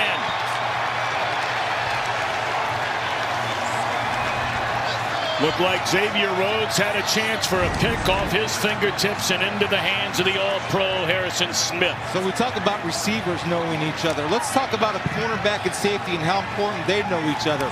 Xavier Rhodes knows he has Harrison Smith over the top, is able to sink underneath, not jump up on any route underneath, gives the assist in the tip volleyball set to Harrison Smith, who's in great position and always seems to be around the ball. But I got to tell you, communication in the back end, people don't ever talk about that. Safeties and corners have to trust. When they trust each other, big plays happen. It's now 8 interceptions thrown this year by Sam Darnold. And of course, that was a major problem. Regardless of where you had Darnold on the quarterback's list, Baker Mayfield, Josh Rosen, Darnold turned the ball over a lot at USC.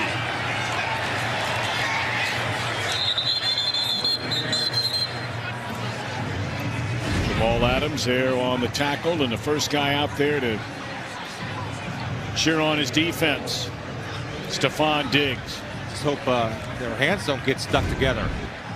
Got his commercial hands. Tough to get anything off that. So what are you saying? I'm saying Jamal Adams made a heck of a tackle right there on the Oh, sure you are.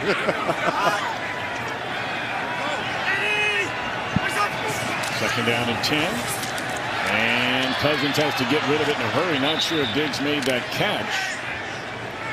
Adams was coming hard after Cousins, along with Brandon Copeland. We talk about in the red zone, you pick up the 12th defender. That's the end line of the end zone. So that now allows these guys and the coach over here somewhere to get more aggressive and bring pressure, because you don't want to give Kirk Cousins time. The ball has to be released because of the constrictions of the field in the red zone, plus you pick up the 12th defender in the back line of the end zone. Well, Minnesota finally converted on a 3rd down, the only one for either team today. Now another 3rd down. And this is Murray. Boy, did he take a lick. Adams was there, Lee was there, Roberts was there. So, you know, what's Jamal Adams? I don't know if he does anything great, but I know this. He's a great football player, because he will compete, and watch him come with some bad intentions. The only thing I'd like to see him do is wrap up. You know why I want to see him wrap up, Tom? Because not only because it's good technique and I'm some dude up in the press box preaching about technique, you got a better chance of knocking the football out with an arm or hand, especially when you're the second man in. 22-yard try by Bailey. And that one just did sneak in. Looked like a Chris Spielman 5-iron. Yeah. Whoa. Chris, you've always been a compassionate man when it comes to field goal kickers, and Dan Bailey, even at halftime, was coming out here today trying to figure out these wins. Missed that one wide right and one in, clanked one off the upright. And then take a look at this one. Yeah, almost missed this right from 22 yards. I think just kick the ball. You know, I get it. Don't No, overthink you really don't get it. Yeah, I do get it. No, you don't. I mean, you're out here trying to figure out wind patterns off the Atlantic and the Hudson River. Just kick the ball. I mean, you have guys that you played with and missed big kicks that are still trying to find themselves here 25 years later. All kickers, head cases. But I love them. Because you are the leader of this group of light. Returnable for Andre Roberts from the goal line. Roberts, couple of big returns today. He's got Bailey to beat, and Bailey able to run him out of bounds on the other side of midfield. He may have stepped out of bounds before then, right around the 47-yard line, a 54-yard return. So what I tell you in the break, right? Not this last You kick. said kickers are tough guys. No, I said right here, Andre Roberts is about due to break something. Now can the Jets... that was an hour and a half ago. No, that was 2 kickoffs ago. And he's such a dangerous threat, and he runs with such passion right here, and he just runs out of real estate. But now the Jets must take advantage of this good field position given to Sam Darnold. He's a player. Love that guy. He's tough. Fights for every yard. Only 1 first down on their last 8 possessions for the New York Jets. And they're going to run it. Crowell. And that's a good first down carry, close to 4. Let's check in once more in Los Angeles with Carissa Thompson. Thanks, Tom. You guys are making me laugh. Panthers trailing 17-0 in Philly when Cam Newton takes it to C.J.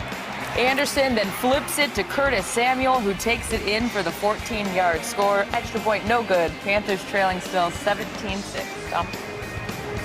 Extra point, no good. What do you think of that spiel? Yeah, well, shocker. The guy hits one from 85 yards a couple weeks ago.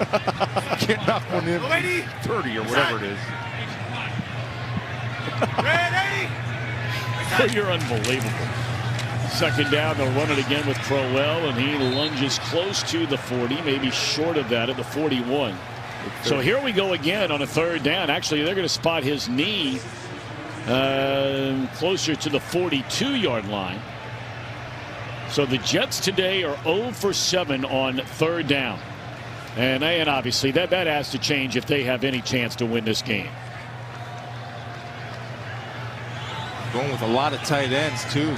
You've got 3 tight ends to the top, so that tells me you're going to work some type of combination route down here. 3 tight ends, 1, 2, 3 up top.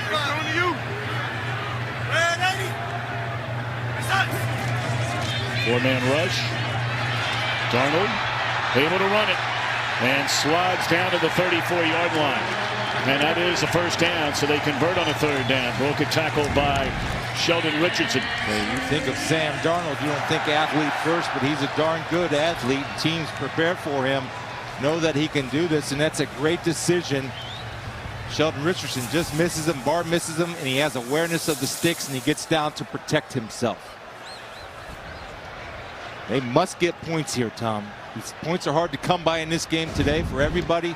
They've got to find a way to get it into the end zone, or at least get a field goal to get it to two possessions. First down, play action, and just flips it off to Crowell, who straight dropped it. That would have been at least a 5, if not a 7 or a 10-yard gain. And not known for his hands as far as a receiver. Only 8 catches on the year. Usually one that he's a good enough athlete that he normally makes. Protection is pretty solid for Sam Darnold. The ball's delivered. And the classic, turning away before the ball goes into your hands. And remember now, with the wind at their back, the Jets only have another 3:28 left before they'll have to start going against that win in quarter number 4. They pitch it to Cannon, and that did not fool Jaron Kearse. Good play by the third-year safety out of Clemson, a 7th-round draft pick 3 years ago. Let's go to Kurt Menefee in L.A. All right, Chicago and the Patriots playing a close one. Patriots with a big block to take advantage. Dante Hightower with the swat. Kyle Van Noy scoops it up. And just like that, Patriots are on top, 31-24, but there's still plenty of time left to go in the third quarter. Tom, Chris, and Shannon. All right, Kurt, thank you. That's a good game. Bears off to a nice start this year, sitting atop the NFC North. Of course, Jets fans rooting for those Bears against New England. Real nifty footwork by Darnold, and another dropped ball. That's first down all the way if Tomlinson just hangs on to the ball. Composure and patience in the pocket gives himself a chance to make a play. Sam Darnold stepping in, a little jump cut, and 2 missed opportunities.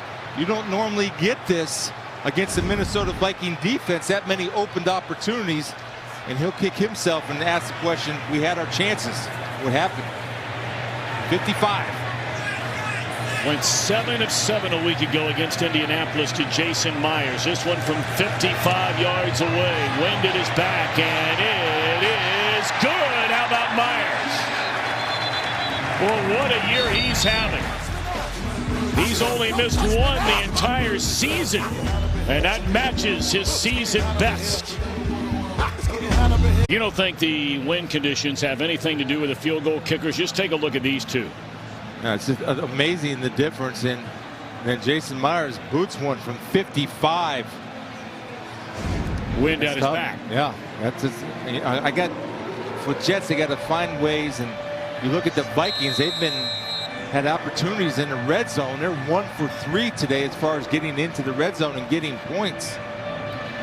Those are points that are valuable, especially against an offense that's struggling like the Jets offense is struggling today. It's a 10-point game, but a long way to go. And again, with the wind at his back, that one hammered through the back of the end zone. Shannon, you're down there on the field. What's it like? Well, I can tell you the wind is significantly, the gusts are so much greater on the north side, which is, of course, where Dan Bailey was just kicking, compared to where Jason Myers was having to kick. And you can actually see the flags on top of the goalpost, guys. The flags on the north end zone, they are just whipping around, while at the exact same time, the ones on the south end zone are laying completely flat. So you can really feel the gusts in here. Certainly not as bad as the old stadium that these guys used to play in, but it is windy on the north side. All right, Shannon Spade, thank you very much. 2:39 to go in the third quarter. 10-point Minnesota lead. Vikings with the ball from their own 25. Come back the other way to Diggs. Missed tackle, and that'll turn into a gain of close to 7. Hey, I want to take 1 second. I want to say hello to my mother, Nancy Spielman, watching in Minnesota. I talked about my dad that wouldn't feed me if I didn't get 10 tackles a game. My mom would sneak food to me, so she was all good. Mom, I love you, and also want to say hello to my niece, Whitney, who makes a big fan of Tom Brenneman and Chris Spielman's broadcast. So, hi, Mom, hi, Whitney, and hi, rest of the family. Hi, Mom, hi, Whitney, indeed, and everybody back there.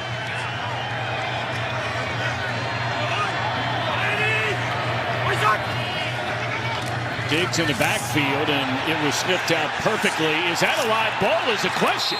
Yes, it was. Absolutely a live ball. And Diggs very lucky by the time he realized he had to go get it. Perry Nickerson was about a step late. Talked about a few lucky plays by the Jets. Kirk Cousins throws that into the ground. Smart move by Kirk to throw that away. That's thrown backwards. That was thrown at the 26-yard line. Kurt was at the 27-yard line, and Diggs got lucky because Darren Lee thought it was a forward pass. He quit on the play, and Diggs was able to, he quit on it, but he realized, I better get on this thing because he did not hear a whistle. When the veteran Cousins got away with one there, boy, that's not what you expect out of a guy who's been around the league forever. Long pass attempt, no chance. Terrence Brooks in coverage of Stephon Diggs. It's 3 and out for Minnesota. It's an outstanding job of Terrence Brooks. They're going to have Claiborne on Diggs, who gets away with a little bit of hole, but I love how Brooks cuts Diggs off. You see that? He's out in front of him. He looks and he leans and uses his body position to prevent Diggs from making any attempt on the football.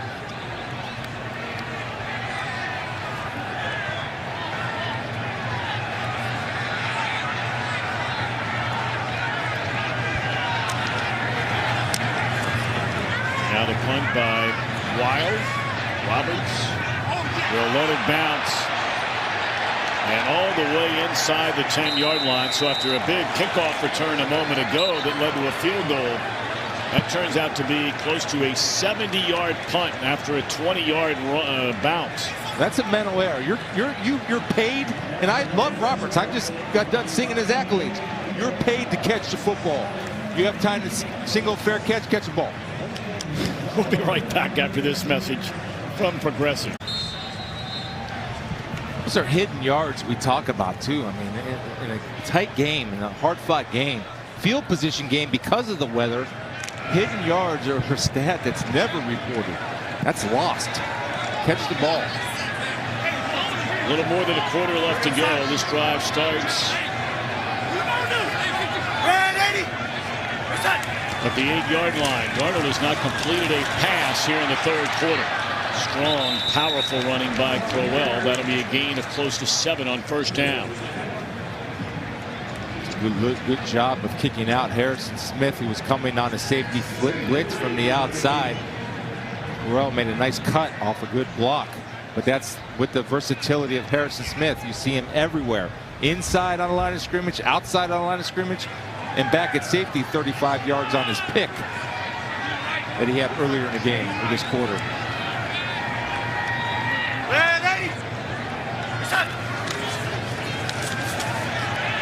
Play action, and Arnold is dropped inside the 10 by Jaron Kearse. And that will be the final play of the third quarter. A 3rd and long coming up, and long odds for this struggling Jets offense down by 10. Because of my inferior athletic ability, I had to get an edge any way I could. See these eyes? They're looking over here for protection. Look at the eyes. They're looking for protection. As a linebacker, that tells you where he's going. It also tells you which way the offensive line is flowing. He does an initial job, Crowell does, of getting Kearse, but he's not stout enough, and Kearse uses those long arms to push off and get the sack on Darnold. Those eyes will give it away all day. Well, that was a 2nd down and 3. It's an 8-yard loss. So 3rd and 11, standing in the end zone, and Darnold throws incomplete. Well, he misses Enunwa right now, and I know they got by with it last week. For Kearse, who's been silent today, stepping up, but Enunwa's his guy. You know, usually a rookie finds a guy and they trust that guy. Enunwa's that guy, but Enunwa's on the shelf right now. I think he might be for at least maybe anywhere from 2, 3, 4 weeks.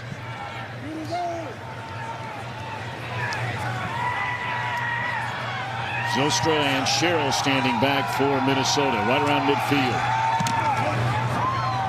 Edwards hammers this ball.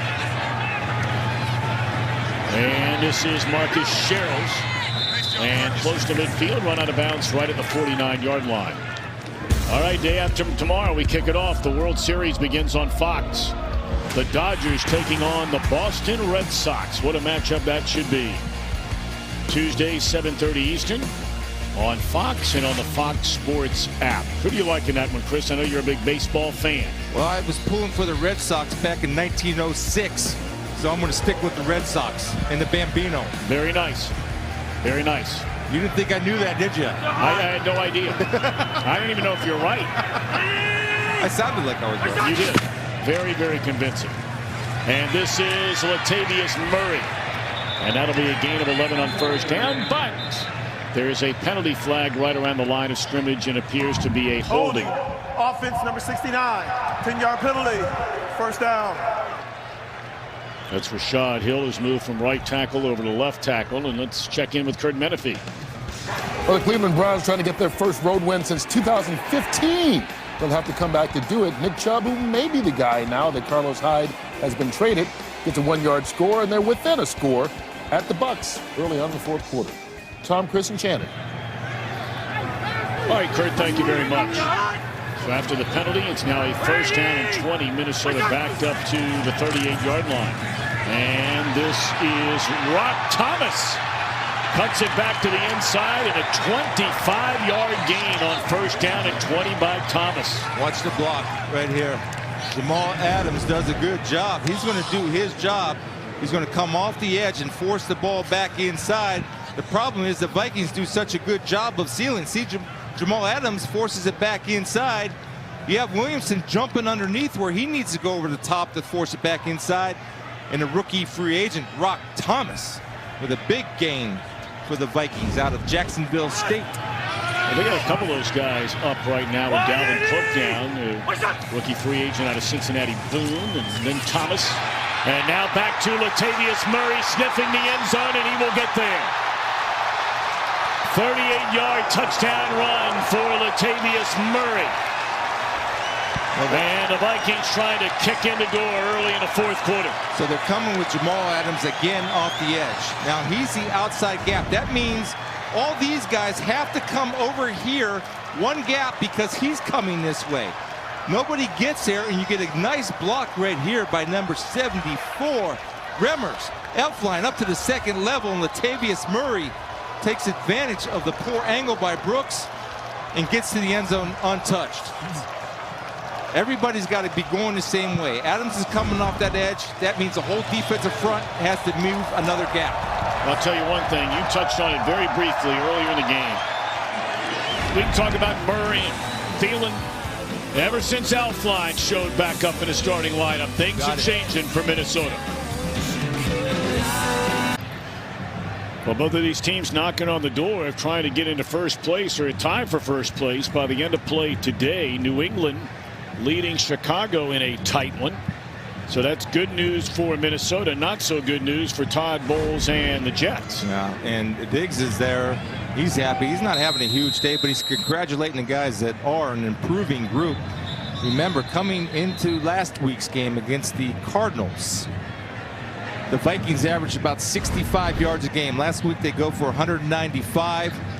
This week you look at the rushing yards for the Minnesota Vikings, they're at 92 with a whole quarter to go. And that's only going to help this team and Kirk Cousins. They don't want to throw the ball 60 times. Nobody wants to throw the ball 60 times a game. Roberts had a 54-yard return, his last kickoff return. And another big one here. All the way up to the 41-yard line. Dangerous indeed. But it's one thing to run it back 40, 41, 42 yards. It's another thing to put the ball in the hands of Darnold in the offense. And look at the numbers here in the second half. Completely 21. Completely shut out. And missed opportunities, though. They had a chance to keep the sticks moving. They had 2 drop passes that last drive, which forced them to kick the long field goal. In fact, with the 2 drops and the 1 interception, Darnold has not completed a single pass so far here in the second half. Crowell shakes a tackler in big green grass field in front of him, and a big gain there. So the first completed ball by Darnold in the second half. Crowell escapes a try by Kendricks, and it turns into a 21-yard gain. Well, when you have a quarterback that's struggling, the screen is a great call, because we talk about hitting, they do, for Darnold to hit layup, layup, layup, get in rhythm, then we'll take our shots down the field. Great call by Jeremy Bates right there. Although Eric Kendricks had a missed tackle, untouched in the open field. After the touchdown, now a 3-possession game. They've got to try to make it happen in a hurry. Back-to-back completions, and this one close to another first down. And let's check in with Carissa Thompson. Thanks, Tom. So Panthers trailing 17-6 in the 4th. Cam Newton will find Devin Funchess for this 18-yard score. The 2-point conversion is good. They're still trailing 14-17 and driving. All right, Carissa, thank you very much. Burnett coming on to make that catch a moment ago. Former teammate of Darnold at USC. And on second down and a yard, they cannot convert. So now third down and a yard. I like the no huddle here. You got to get the communication in. You have Trey Waynes looking, what's the call? What's the call?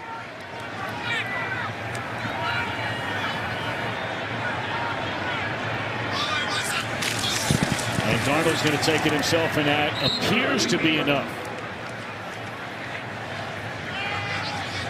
That's good recognition by Sam Darnold. When you run the quarterback sneak, you run the bubble. Oftentimes people just think you go straight ahead. The Vikings have all these gaps, both A gaps covered. So what Sam Darnold does, he runs to the B gap. That's a gap between the guard and tackle. Good recognition by Sam. Ball the 28-yard line, and incomplete. Knocked down by Kendricks.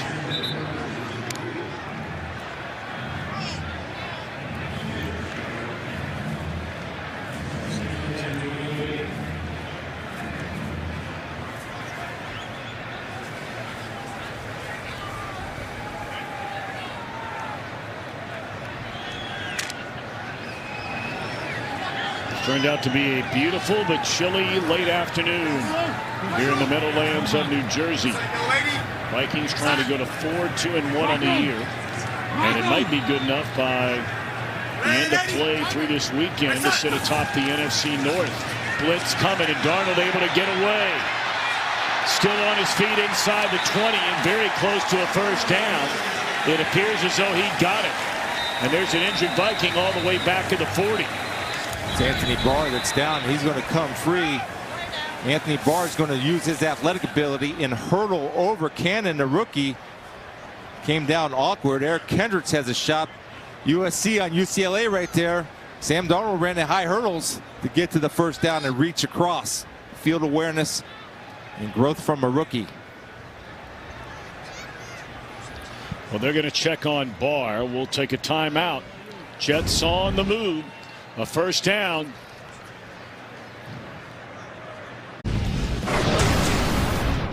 Well, it's been a rough day on offense all around. Not just offense in general, but even special teams play. A bad snap. Another bad snap led to a fumble. Darnold lucky to get that one back off Spencer Long's heel. Drop balls, 2 of them on that drive. And that's a drive the Jets needed a touchdown and not another field goal. Yeah, those are the third down drops too. Those are keep it alive. And Anthony Barr looks like he's working his hamstring. Eric Sugarman right there, the guy with no hair, the outstanding trainer for the Minnesota Vikings. Well, I wanted to make sure people knew who it was. Man, the Shug. This is that double A gap look. Usually one of these guys will drop out. That's 2 linebackers in that gap. One will drop out. See Kendricks drop out? Boy, that's where Darnold has to find a way to just throw that ball on the ground. He is very lucky that's not a pick six going the other way. So this is all about what Mike Zimmer does. They call it mug. It's called a double A around here. You're going to bring him and drop one guy out. The problem that creates is he doesn't know who to block, and they don't know who to block. And it forces a quarterback and an offensive line to think just a little bit before the snap. That's why teams run that. You see everybody now has copied that double A or that mug defense from that man right there, Mike Zimmer.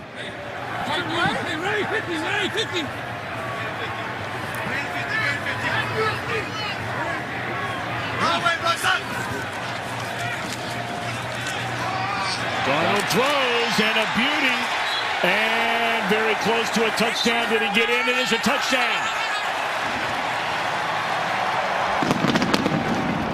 Chris Herndon with his second of the game.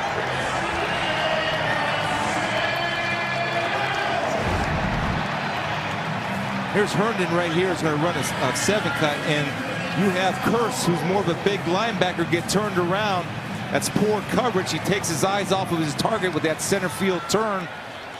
We'll see if he reaches it across. He might be out of bounds on that left heel before he got the ball to the flag. Well, we'll have a real good look at it here. Did the foot on this next step. They looked out of bounds, at least from there, before making contact with the pylon.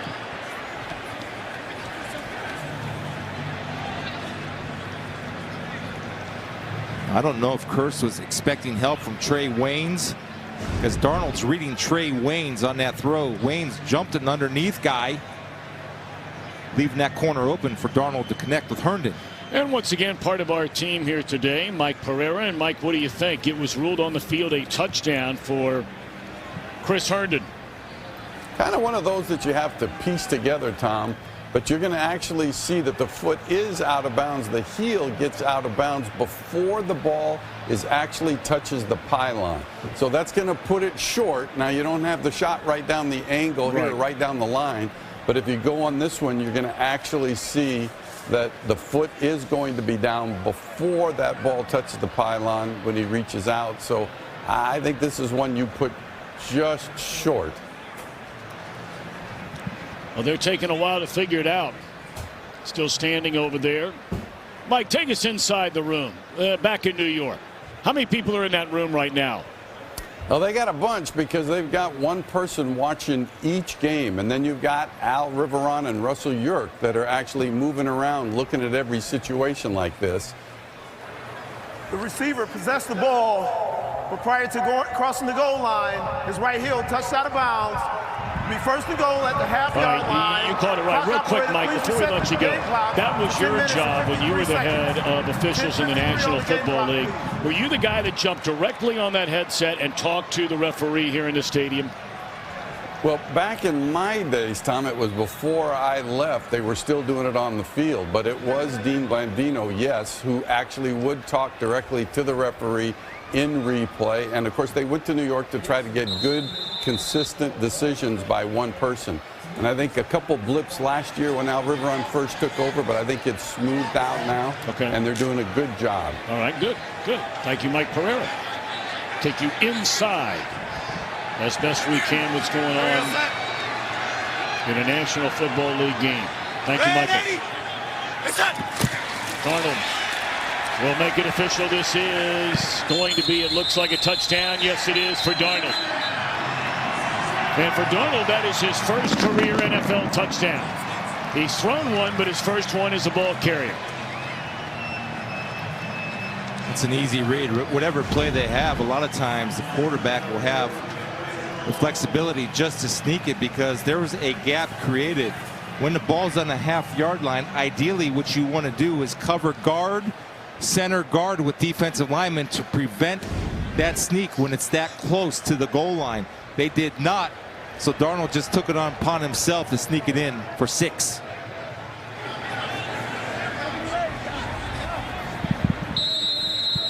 Very important point after here to try and make it a 10-point game, a 2-possession game.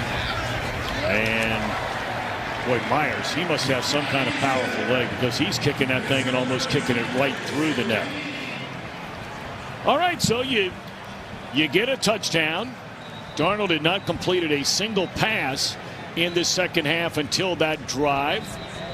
But now all of a sudden they're within 10, and by and large, you know, this New York Jets defense has played pretty good football here. Now we saw Murray, the big run a minute ago. They've had some key penalties, but they got to make a stand here. Yeah, you're down 2 possessions, right? So you want to get to 3 and out. The Vikings have the mindset right now. Let's run the ball. Let's chew clock. That's what you want to do. We'll trust our defense. So if you're the Jets defense, they're going to commit to stopping the run. I expect to see a lot of blitzes and a lot of 8-man fronts, not thinking that Mike Zimmer is going to allow Coach DiFilippo to throw the ball. They want to be very conservative here. That's how they play. And trust their defense to get stops.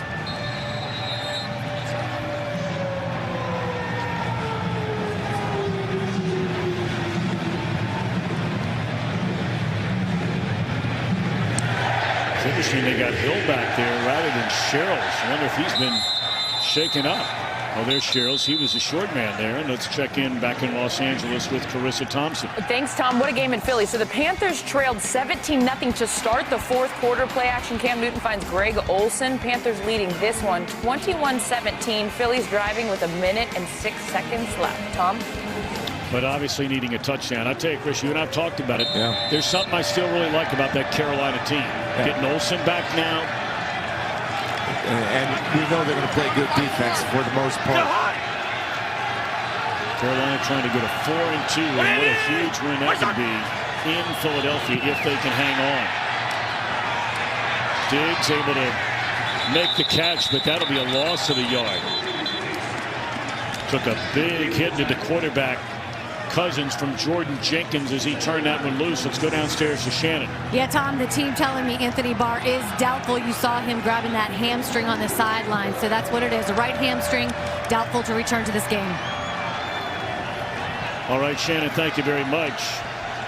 Cousins has not turned it over today. He's not thrown an interception, but it's been a very uneven performance. 21 of 34, just 176 yards. Weather's had a lot to do with that. They hand it to Boone, and he is swallowed behind the line of scrimmage. And again, it's Henry Anderson. What a nice pickup he's turning out to be. Well, he's inside. You're asking Isidore to cut Anderson off. He has such a get-off on the football. Beats Isidore to the snap and has no shot. Isidore has no shot to get Anderson, and he's a typical Stanford defensive lineman. All you get is all he has every single play. All those guys are like that. They come from Stanford. Solomon Thomas, all of them.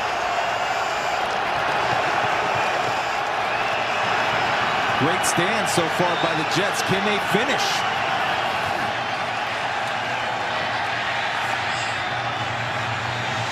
And nearly getting turned around and nearly getting burned was Nickerson by Aldrick Robinson. Neither player could find a football, and I got to tell you, that is an ugly 3-and-out for Minnesota. Look, you call it whatever you want to call it. This is a team that's picked by many to be contending for a Super Bowl. On first down, you design a play where you lose a yard. On second down, you're doing a sweep with a guy who's not played in 3 games for you the entire year, and then a bomb nowhere near to being caught. And you didn't chew up any more than 1 minute off the clock. Now the Jets are going to get great field possession as this ball bounces just inside the 45-yard line.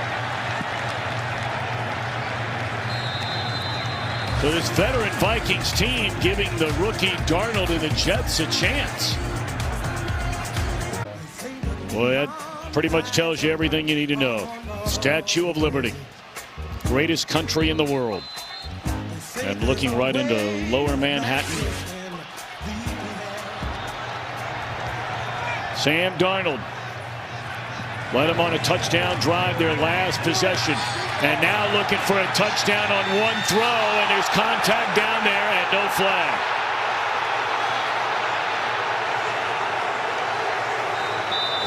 Xavier Rhodes and Robbie Anderson got tangled up. That's one thing, if you're a Viking fan, you don't want to see Xavier Rhodes and your deepest threat. If you're a Jets fan, Robbie Anderson. Good job of looking back and turning into the wide receiver.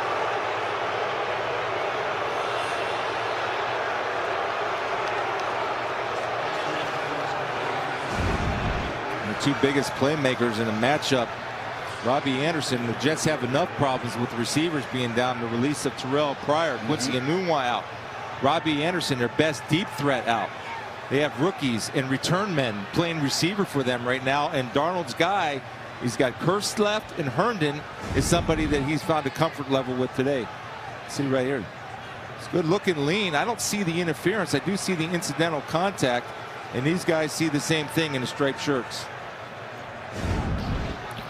Well, that is not a good sign for the first man up. Unable to put any weight on that left foot is Xavier Rhodes, a Pro Bowler the last 2 years at corner for Minnesota.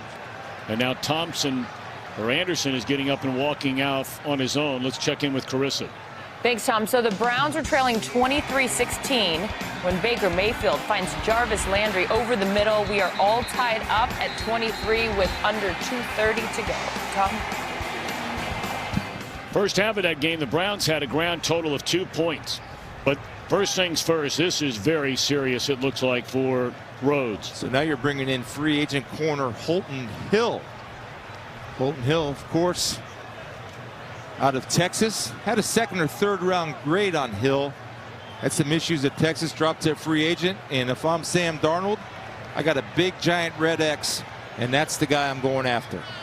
But again, he's number 24. He made the team, made the roster during the preseason, has played in every game, and we'll certainly let you know if we receive any further word on Rhodes. Well, he is in a lot of pain. 2nd down and 10. And that one is thrown too high, and it's intercepted. And look who they went after. It is the guy you said they ought to be picking on, and he comes away with an interception, and that's Hill. That's such a big play for the Vikings. I like the decisions. Just a poorly thrown ball. And remember, his number 1 guys aren't there. That's a return guy, Andre Roberts, running routes. So the timing is off between Darnold and Roberts. Holton Hill is keeping everything in front of him, nothing over his head, and does a great job of securing the catch. The idea is good. Go after the guy that's cold off the bench and a rookie free agent, but you're also not, you're down with Robbie Anderson. You're down to Enunwa, and you cut Pryor. There you go. And it should be mentioned, a cut Pryor. He was injured. He is apparently re-aggravated that groin injury, but Pryor had touchdowns in each of the last 2 games, touchdown reception. And let's go downstairs to Shannon, who's looking in on Rhodes. Yeah, that's right. They're looking at his left ankle right now. They have removed his shoe and his sock, and they're looking at the left ankle area as well as the lower leg. So he's on the bench, guys, in a significant amount of pain, and he's had several players come over to just give him some encouragement, but they're working on him right now. He appeared to roll that ankle right there, that final step before he went to the ground. Rhodes among the very best corners in all the NFL. There's no debate about that. Remember, they lost Mike Hughes, #1 draft pick corner, to a knee injury. Treadwell is wrapped up and tackled by Claiborne. It'll bring up a 3rd down for Minnesota. Still a long way to go in this one. 7:38 to play, but it is a 2-possession game. The philosophy of that man right there, you can never have enough corners. And the reason why, right? We see it happening right before our very eyes with losing Mike Hill, Rick Spielman, the general manager. They love to draft corners in the 1st round. Trey Wayne's 1st round, Xavier Rhodes 1st round, Mike Hughes 1st round. That's the type of defense they play, and they understand it's a passing league. Minnesota just 1 of 12 on 3rd downs today, and that's 3rd downs on offense, not defense. Cousins throws, and a catch is made by Thielen, and that'll put him over 100 yards. So he will tie the all-time record with 7 consecutive games of over 100 receiving yards, with Charlie Hennigan going all the way back to 1961. He's just going to run a little bit of delay and find the corner route, working on the rookie, number 43, Harry Nickerson. And Cousins, when he has a guy that wide open, he'll make sure he gets the ball to him. Adam Thielen, just crafty speed. He's got it all as a wide receiver. One of the most incredible stories there is in the NFL is Boone is hammered down to the line of scrimmage. It's been told many, many times. Young man who grew up in Detroit Lakes, Minnesota. Went to a tryout camp in 2013. Wound up on the practice squad. Earned a little bit of playing time here, playing time there as a special teams performer. And then had the breakout year in 2016. Last year, 91 receptions for nearly 1,300 yards.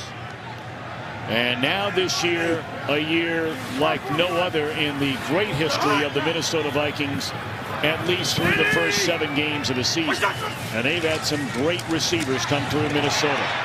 Batted ball, nearly intercepted. Yeah, he'll just get a PBU, a pass breakup right there to add to his stat sheet.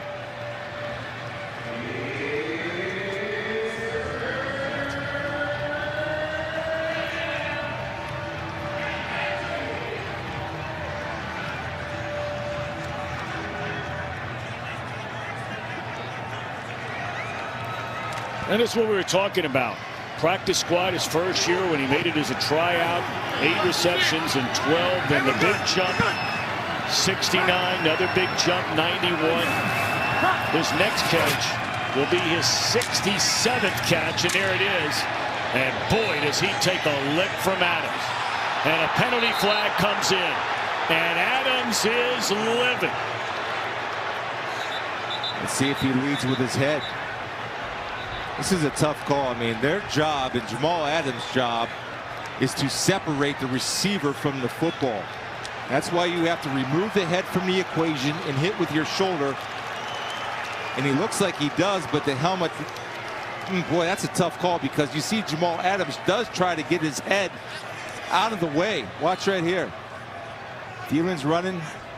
Yeah, but see, that crown of the helmet hits Thielen right in the side of the face. Hey, everybody can moan and complain about the rules. I hate the rule myself, but the rule's the rule, and it's your job to adjust on the fly. That's what you're asked to do. There's no foul on the play for a high hit on the defensive player. His only play is 4th down. Well, there you go. Yeah, they fixed it. Good. Because he made a heck of a play, and I like the fact that he tried to remove his head as Adam Thielen spit a little bit of blood right there. Oh, man. Tough game. Took one in the chops. You ever spit blood in a game on the field? No, I didn't. I had one tooth knocked out by Marion Butts It's like tackling a minivan. I spit that out. That was good, though. Only half of it came out, so I didn't bleed. Fourth down. Here we go. Vikings going to go for it rather than try to kick the long field goal, and Cousins looking for the long touchdown. And he gets a touchdown to Aldrick Robinson. Somehow, some way,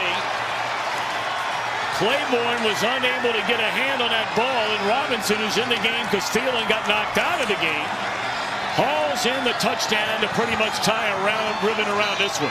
Well, they hooked up in Washington a few times. Aldrick Robinson working on the best cover guy the Jets have in Claiborne. He's pretty solid in his position, turns and finds a receiver. Watch the little hand check right there by Aldrick Robinson. Doesn't put off, push, gets away with a little bit of push off, creating just enough space to make that catch. And actually Claiborne was late with his hands, or he might have had a shot at the catch. Bailey, the point after is good.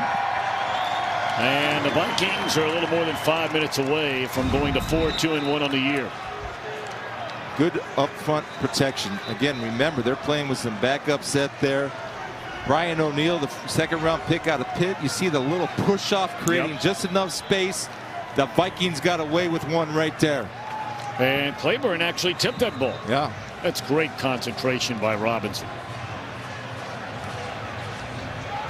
Surprised at the call? I am. You have such a great defense.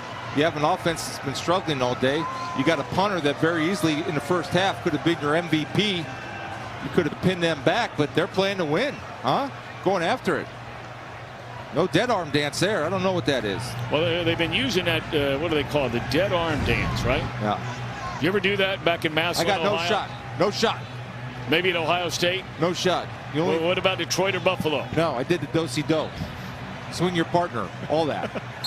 Partner to your left. Go. Ready, switch. Sonny Spielman, gym teacher. Square dancing class. Everybody line up.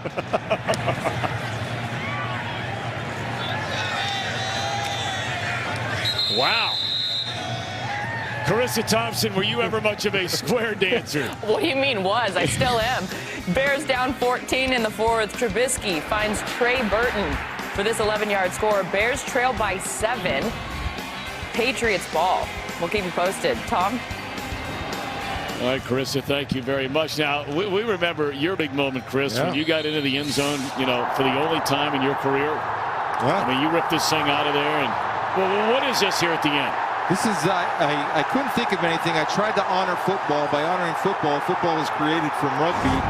I tried to do a rugby spike, but I didn't center it for the kicker. I watch rugby now. Now I really get it. They move the ball close so the kicker has an easy point after. All right. But I can understand why you didn't do it, because you don't like being around kickers much. No. I like to see Robbie Anderson back out there, Tom, too. And look, I think Robbie Anderson is the biggest threat deep, and he's going up against the rookie Holton Hill. #1 rule for Holton Hill, I guarantee you, Mike Zimmer told him before he took the field, deep as the deepest. We don't care if Darnold racks up yards. Do not let anything over your head. And they have taken, it looks like, Xavier Rhodes back into the locker room to further examine that injured left ankle. Actually, he's come back out now. He's not on the field, but Rhodes is standing right around the 35-yard line and at least trying to move around a little bit, although it does not look good.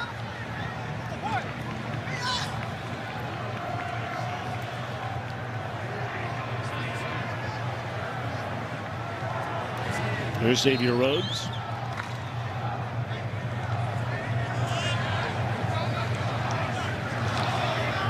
Tell you, a guy that's played well too is Trey Waynes. I thought he had his best game as a Minnesota Viking last week. Right there was sound and coverage. And right on cue into the arms of Trey Waynes. Although that's a reception that Peak has to make, but Waynes will certainly take it.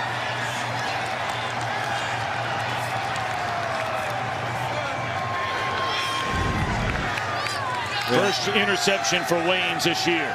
Yeah, and again, you're playing with backups right here. And Sharon Peak It's one he has to catch. Ball's delivered perfectly by Sam Darnold. And Wayne's playing outside leverage is there for the tip. But you can only get along with so many backups in this league. And I'm not disparaging backups. They're NFL players. But there's a reason, right?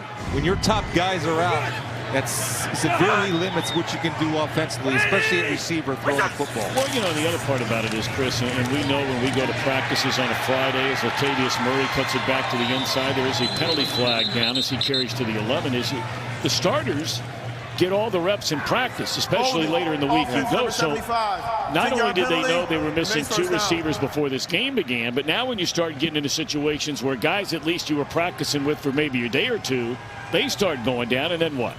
Exactly, and I would bet you I'd make an argument on the Holton Hill interception where Andre Roberts and Sam Darnold were on the same page, and that's a, you know, they're both skilled athletes, but that's a timing issue. That's a practice issue. For example, if a route's supposed to be run at 14 yards, the guy runs it at 12, the ball's being thrown for a 14-yard route, not a 12-yard route. That's why maybe it was high. Those are things that you have to look at and examine.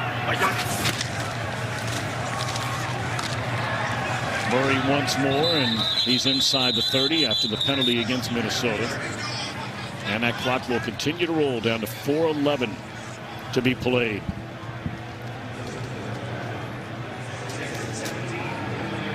You know, this is a minor thing. Let's just keep an eye on just things that you always work on, always focus on. When do they snap the ball? How far do they run that play clock down? Always details. Such a detail-oriented game, and it's the execution of details, not known deals, executing the details. Hey, Mike's 5'4". Todd Bowles needs and gets to hope more of his players are able to return to good health. I mean, they're managing the best they can, especially in that secondary on a second down run there by Murray. But when you're going into a game without guys like Tremaine Johnson, you brought him in as a free agent. Number 2 pick a year ago, now with a broken thumb, is Marcus May. He's out for at least the next 3-4 weeks. And then you throw in Screen, who's been a starter in this league for a long, long time. Those are 2 starters and another guy who plays as much as a starter. Yeah, he's your nickelback Screen, and those are your best man cover guys. So although the Jets did a decent job of covering, eventually when they started going from the right to the left, the Vikings started taking more shots down the field, leaving them exposed. And what Mike Zimmer tells Shannon Spake, we just got to keep taking deep shots. Eventually one will hit, and they did hit it with Robinson, Cousins to Robinson.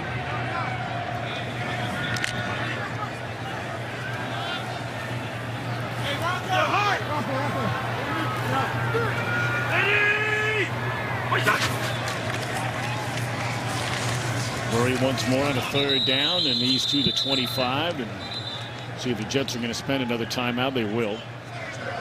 One more left.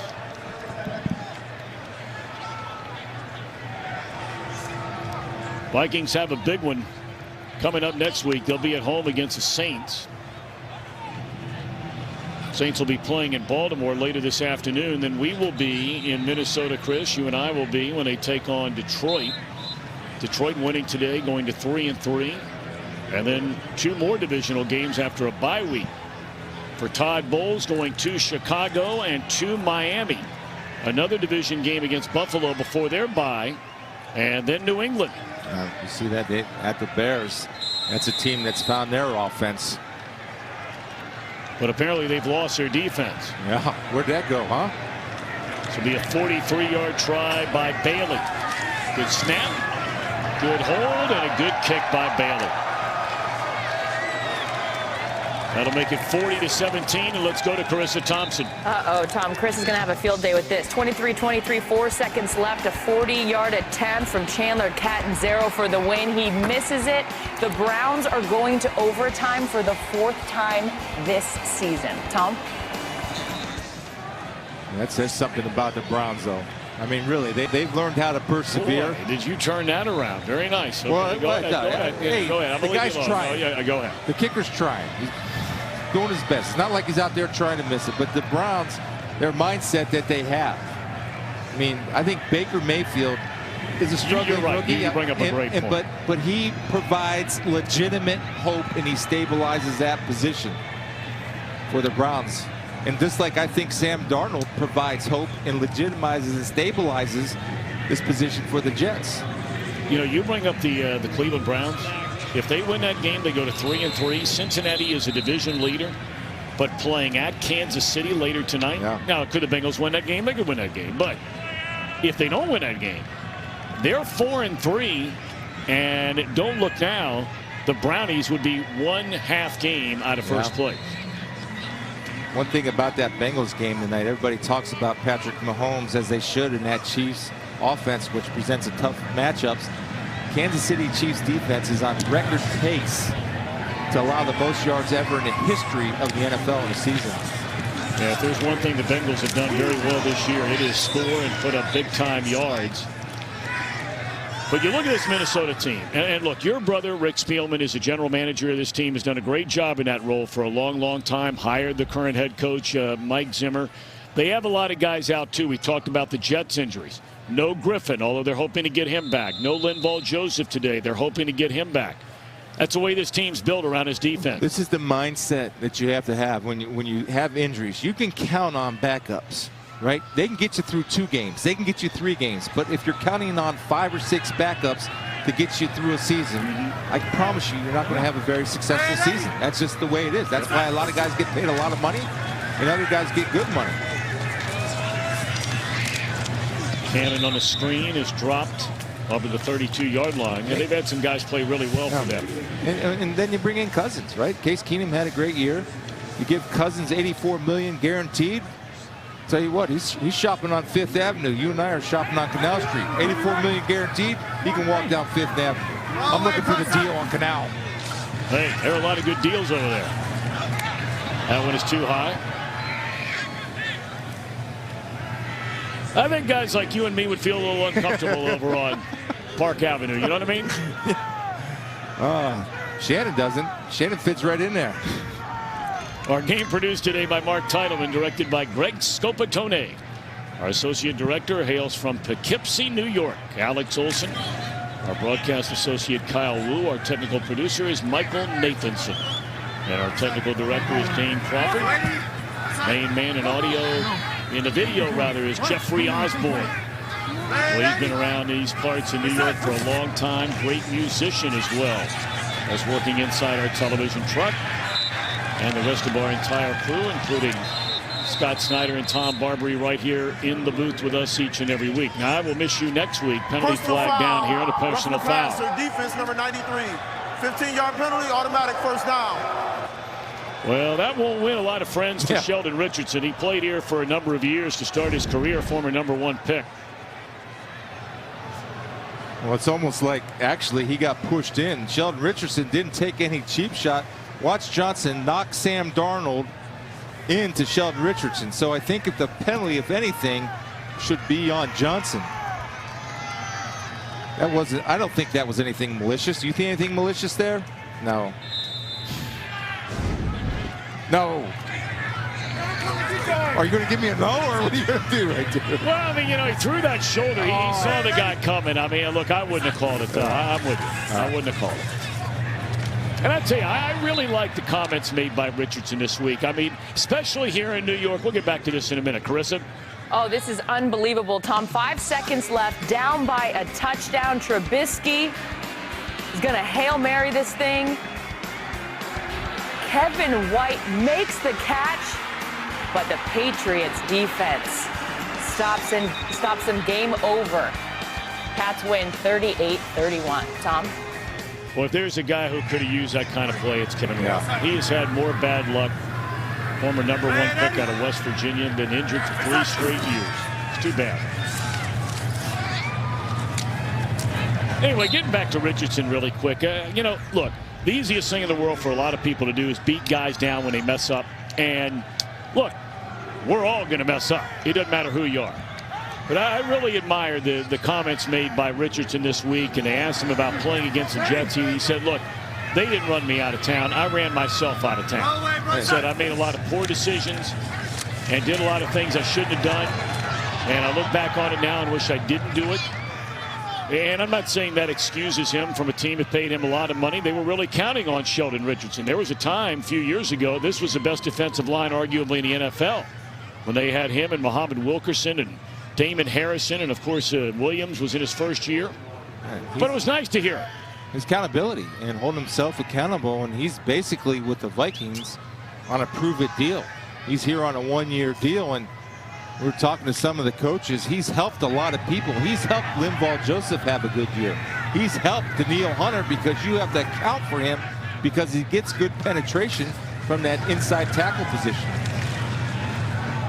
Will be Cannon. That'll take us to the 2-minute warning. This has been by far, outside of an overtime game, the longest early game of the day in the NFL. Everything else is wrapped up. We have 2 to go.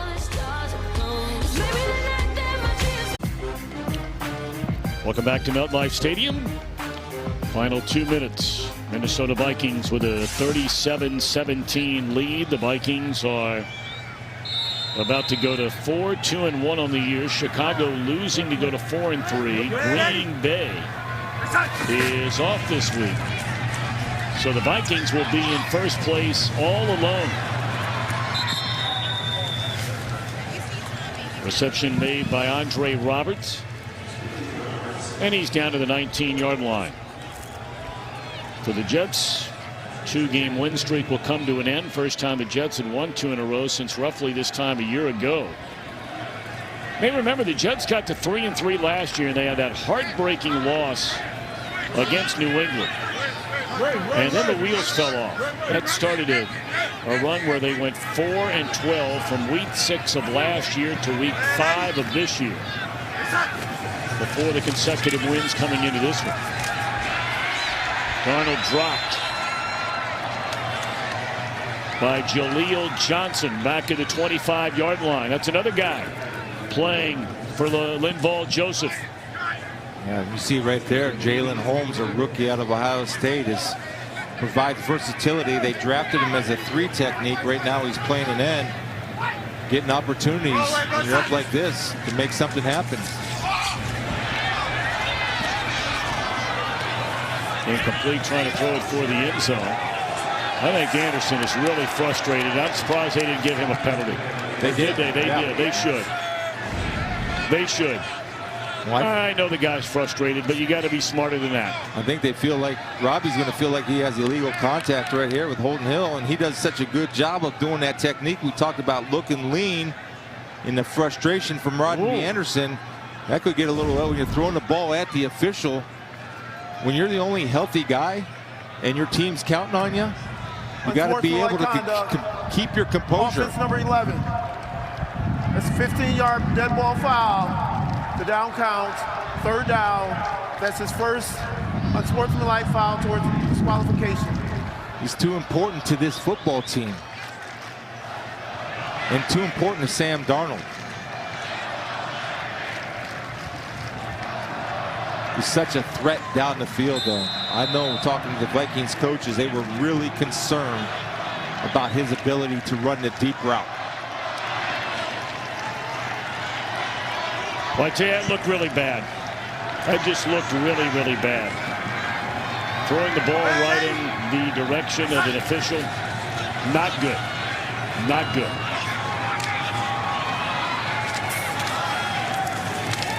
Good, powerful, strong running there by Trenton Cannon.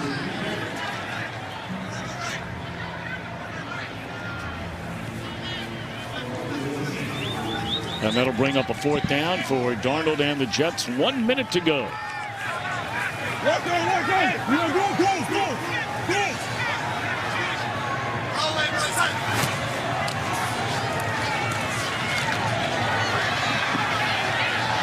Cannon again trying to get to the first down marker, which was inside the 10. He comes up short, and the Vikings will take over on downs.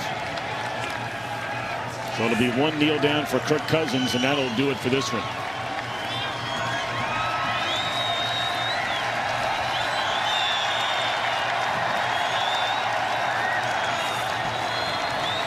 It was 4 weeks ago when Buffalo, it's almost even hard to believe it happened thinking about it now. When Buffalo came in, nearly a 20-point underdog and shut out Minnesota at home.